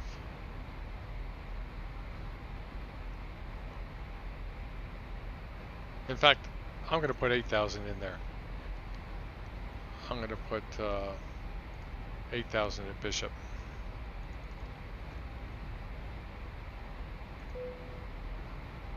Execute that. That'll make it easier. But I'm still going to cut my speed back to 200. You're going to get type rated on the Zibo. Well, you know, I'd like to get back where I could fly it on VATSIM again. Because I did like doing that from time to time. And I can usually make do. But I always feel like I'm missing something. You would give you the warning, unable to send path. Okay.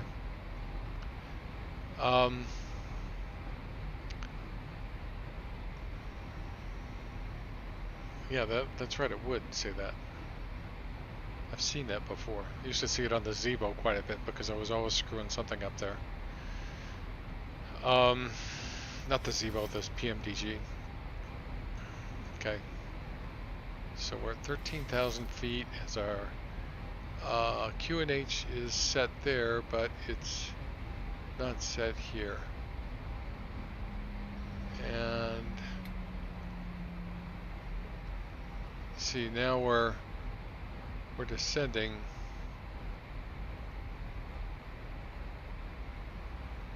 On speed, but we're above the path. The approach speeds and the auto brake setting there. Okay, yeah. Auto brake 2 should do it. Oh yeah, the approach speed, Jesus. Talking and not putting it in. There it is.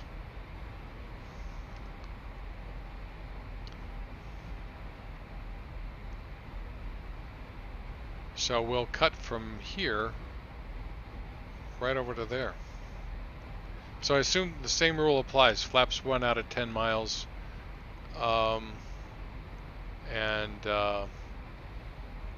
flaps 5 somewhere around here. Flaps 15 gear down before we turn to final. Yeah, you are. But I'm learning a whole lot.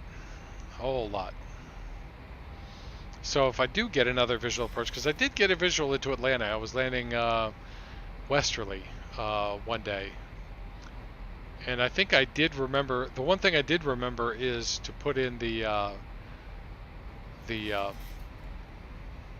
final, select the runway and put the final in. But I think I had an ILS tuned in, so I don't know that it mattered. 1,000 to go.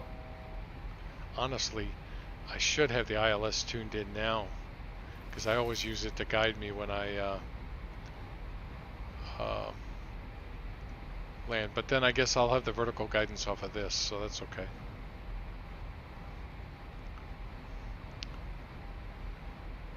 So I wouldn't get a visual with the clouds here, that's for sure.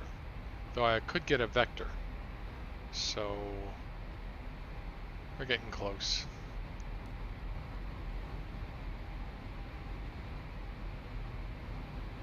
So how are we doing? We're a little bit, see, we're at 9,000.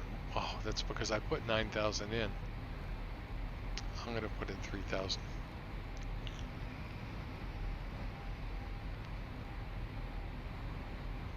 All right.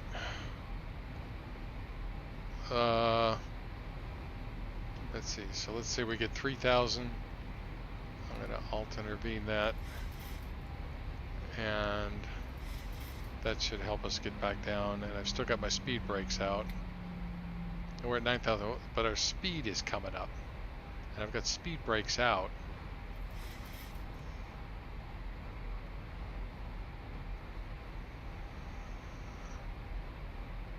Weather is good enough. Okay, so I'm going to go ahead and do the legs, runway 9, and that's it. So replace that, execute.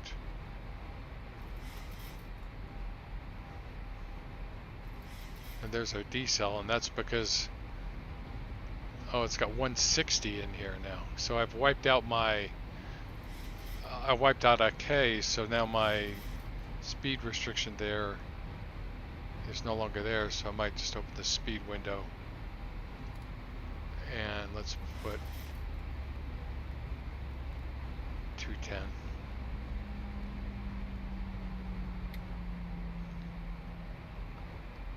Go level change.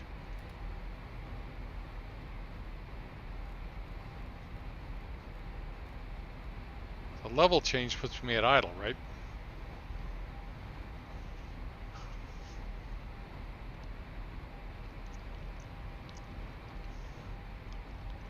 No, don't. It's perfect. What, leave it at 256? Put back to VNAV. Okay, back to VNAV.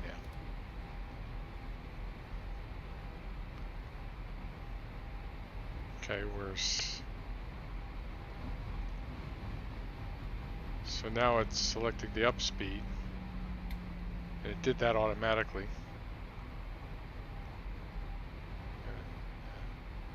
It has a decel point, you'll be good, okay.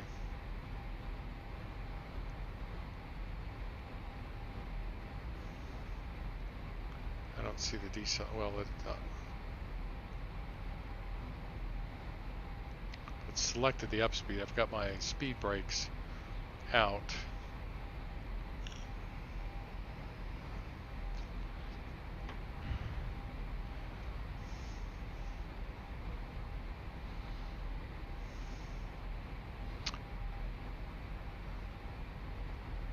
Okay, so we're on the path. Our speed's a little high. It's selected the up speed. I'm going to go ahead and select flaps 1. Just barely do that.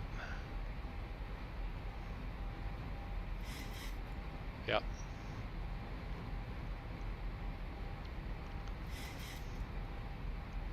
Now the weird thing is, this is the 4 mile. Oh, what did I do? I put the 4 mile rings.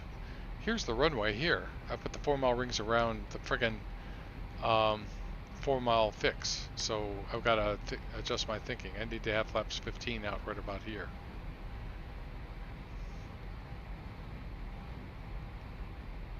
Okay. So I'm a little early. These rings are wrong.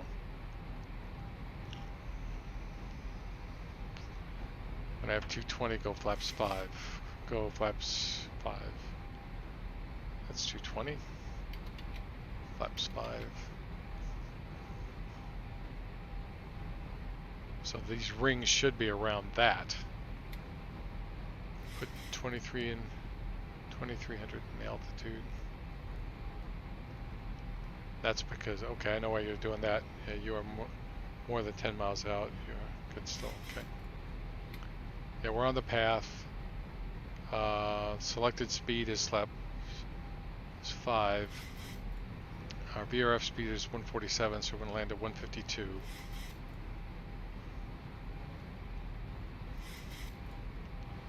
So VNAV's doing all the work.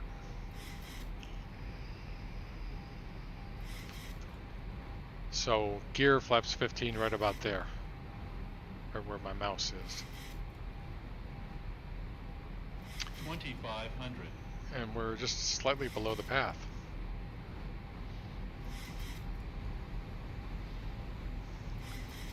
And there's the runway. 1,000 to go.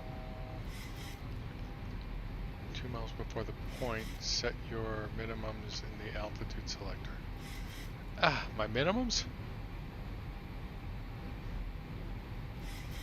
2 miles before the point, set your minimums in the altitude selector.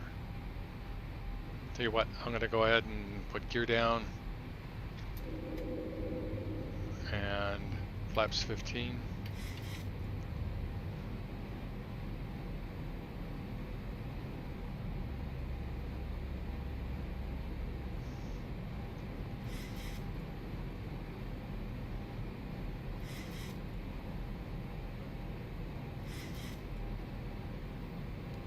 Speed brake off.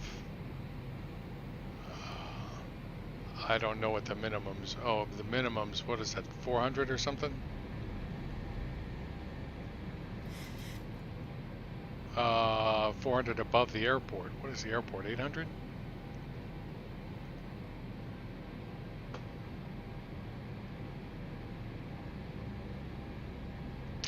$1,026 would be 1,400. Oh, look at that. They're using the opposite runway. So I'm going to take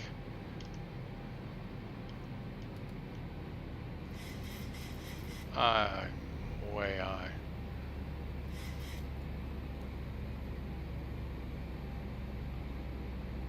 So I'm thinking that's 9 left over here. 1,000 feet stabilized, Mr. Perch, altitude set. Well, it's not. Why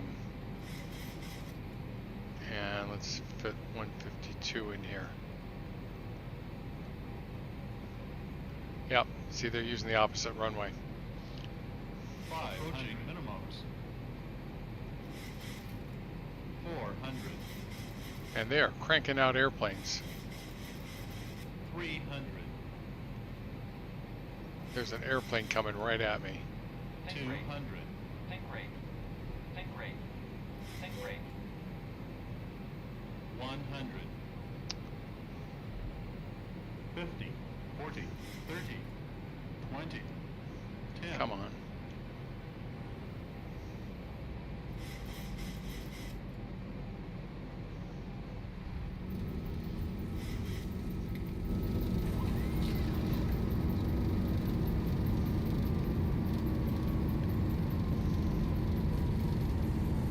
Yep, hello. How are you? Nice to meet you. 80 knots. And look at all these airplanes. This is what I was saying about Atlanta.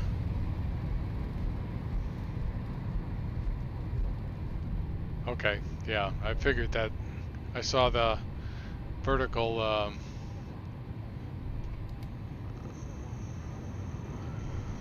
I'm glad I'm not on VATSIM, that's all I got to say. Sometimes I think I'm on VATSIM and I go, oh wait.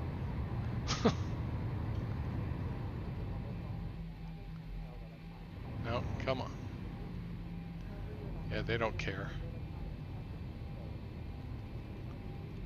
There we go. Alright. Weather radar off. Landing lights off.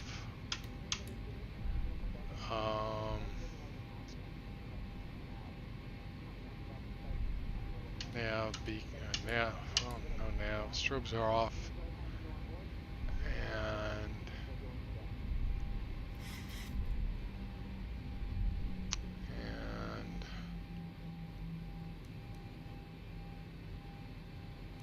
altitude off, flaps up. So it wasn't a horrible landing, but I was pretty overwhelmed. I was whelmed. The gear handles down, and I can start that. I left the friggin' APU on the entire flight. How do you like that? Yeah, so basically procedure is 2 miles before the point, put minimums. Then 1,000 feet above the airport, level quickly, bug the go around altitude.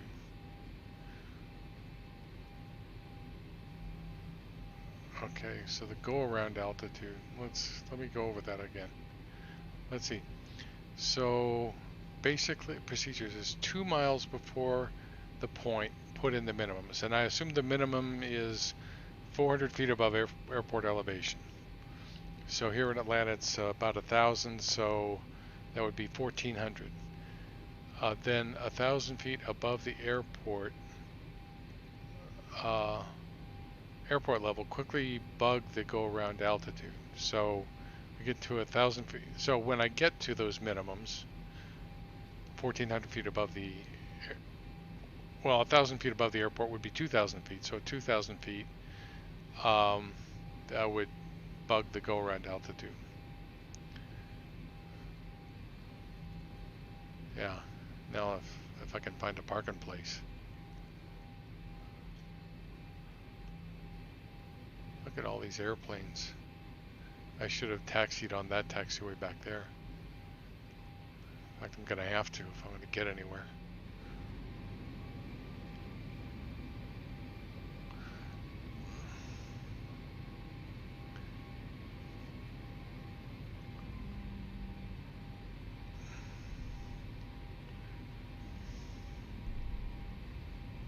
Okay, when I get done, I'm gonna write down, pull up this whole conversation, write all this stuff down. So,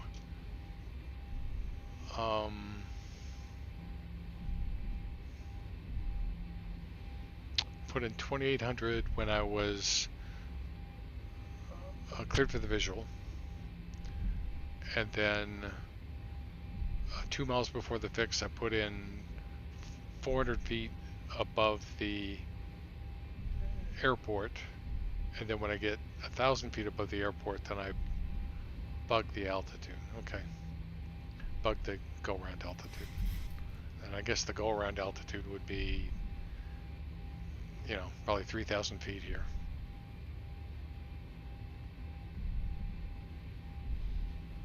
So speed brake is stowed, flaps are up,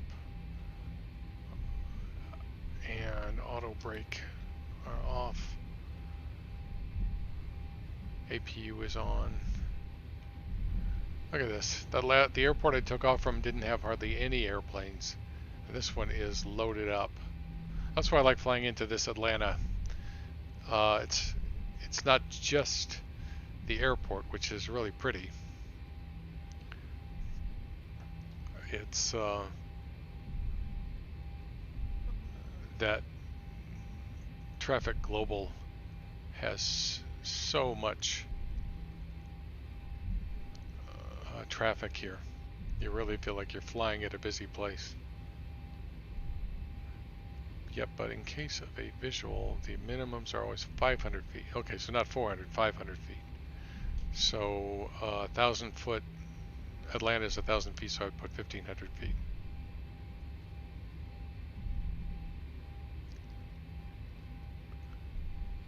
I think there's a parking place over here.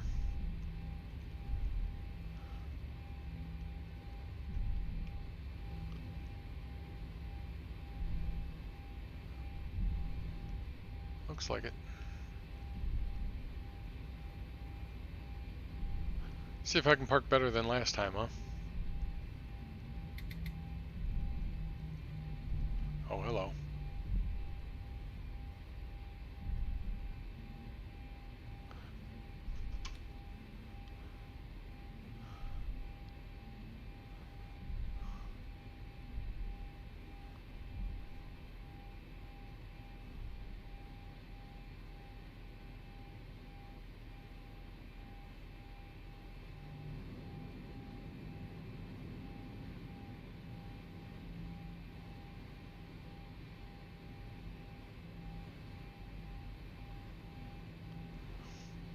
Yeah, I think we did better this time.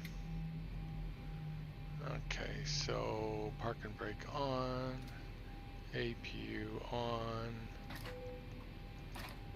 and this off, and ground services, GPU connect, set chocks, and that's available.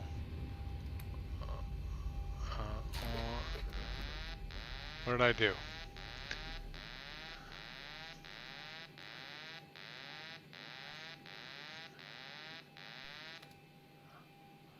Okay, so that's on, and lights are off, and I should be able to shut that off.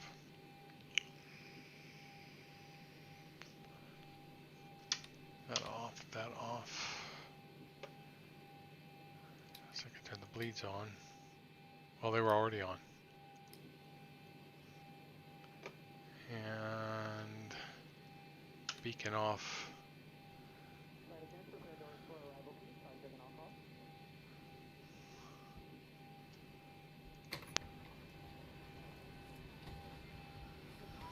I never know what makes them start to unload. It was worth it. It was very much worth it and very much appreciated. I will have to practice that.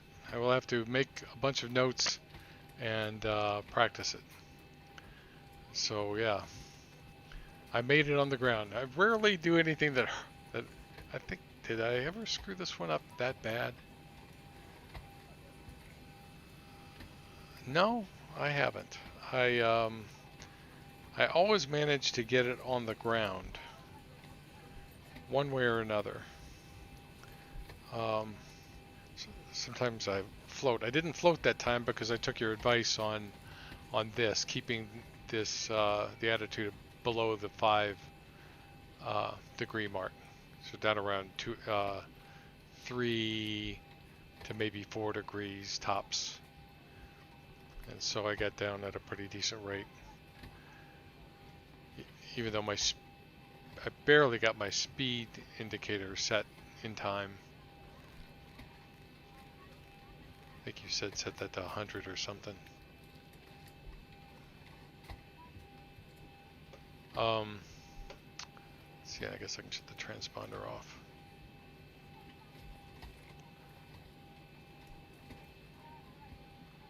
And see, my chocks are in, so I can take the parking brake off.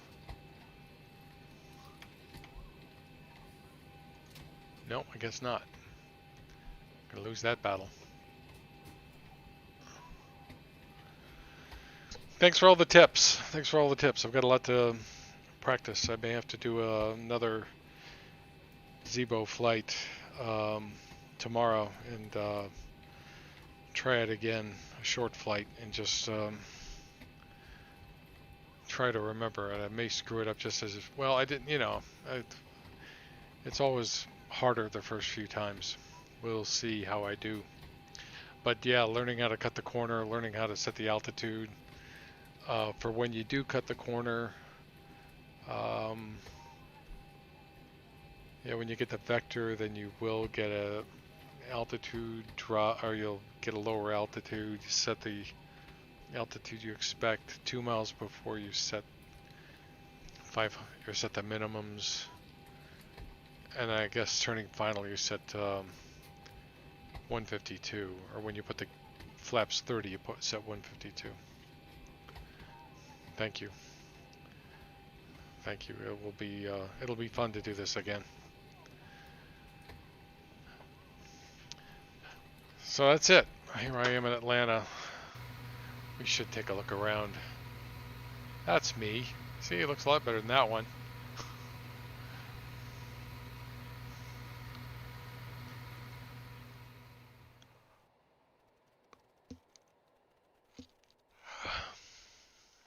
Look at that. Look at all those airplanes.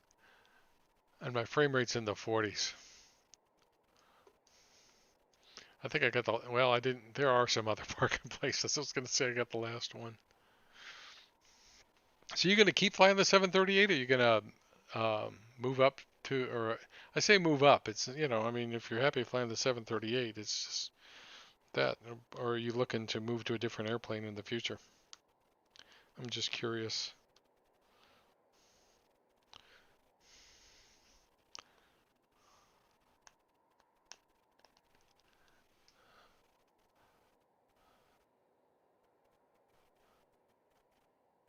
It's like real life with all the parked airplanes, yeah. I can't think of another airport where I've seen this many airplanes.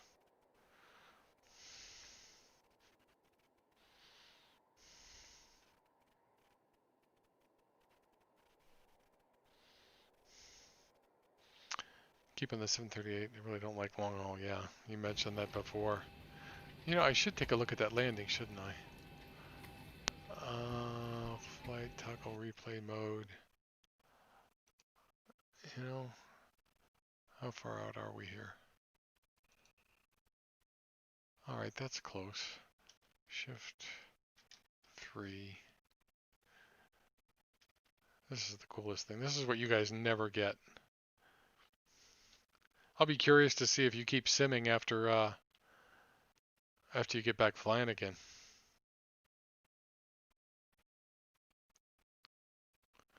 I don't know how far to go back. Direct crosswind. All right.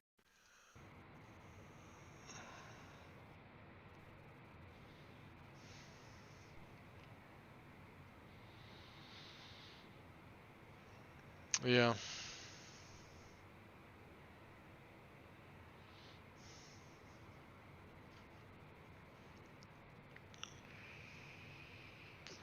Man, I was so busy at this point.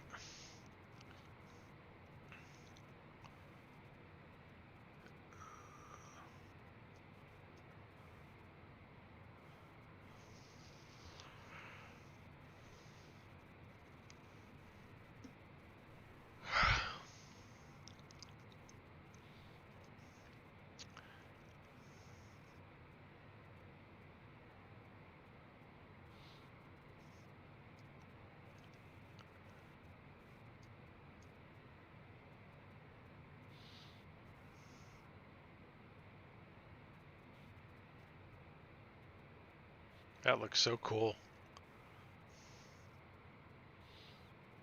That was a good touchdown. That was good. And look, there's another airplane that wants to come be my friend. Social distancing, buddy.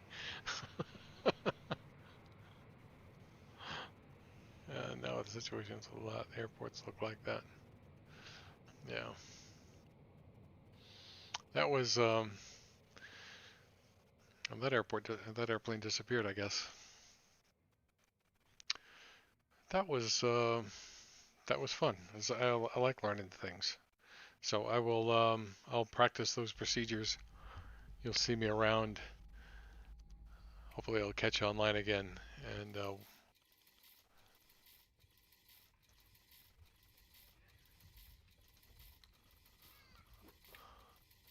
maybe I'll fly down to Florida tomorrow. Maybe down to Sarasota. All right. We're back. All right. Well, I think I'm going to hang up for tonight. Thanks for all the tips. Seriously.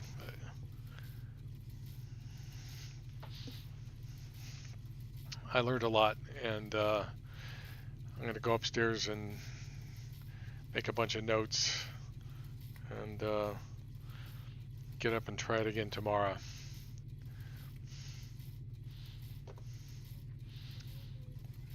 And what I should do is get you on my Discord. Then you could just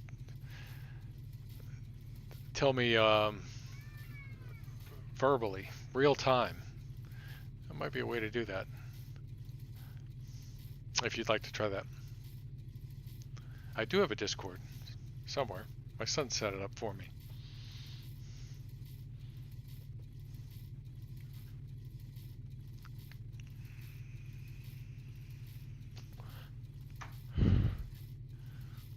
Cool airport.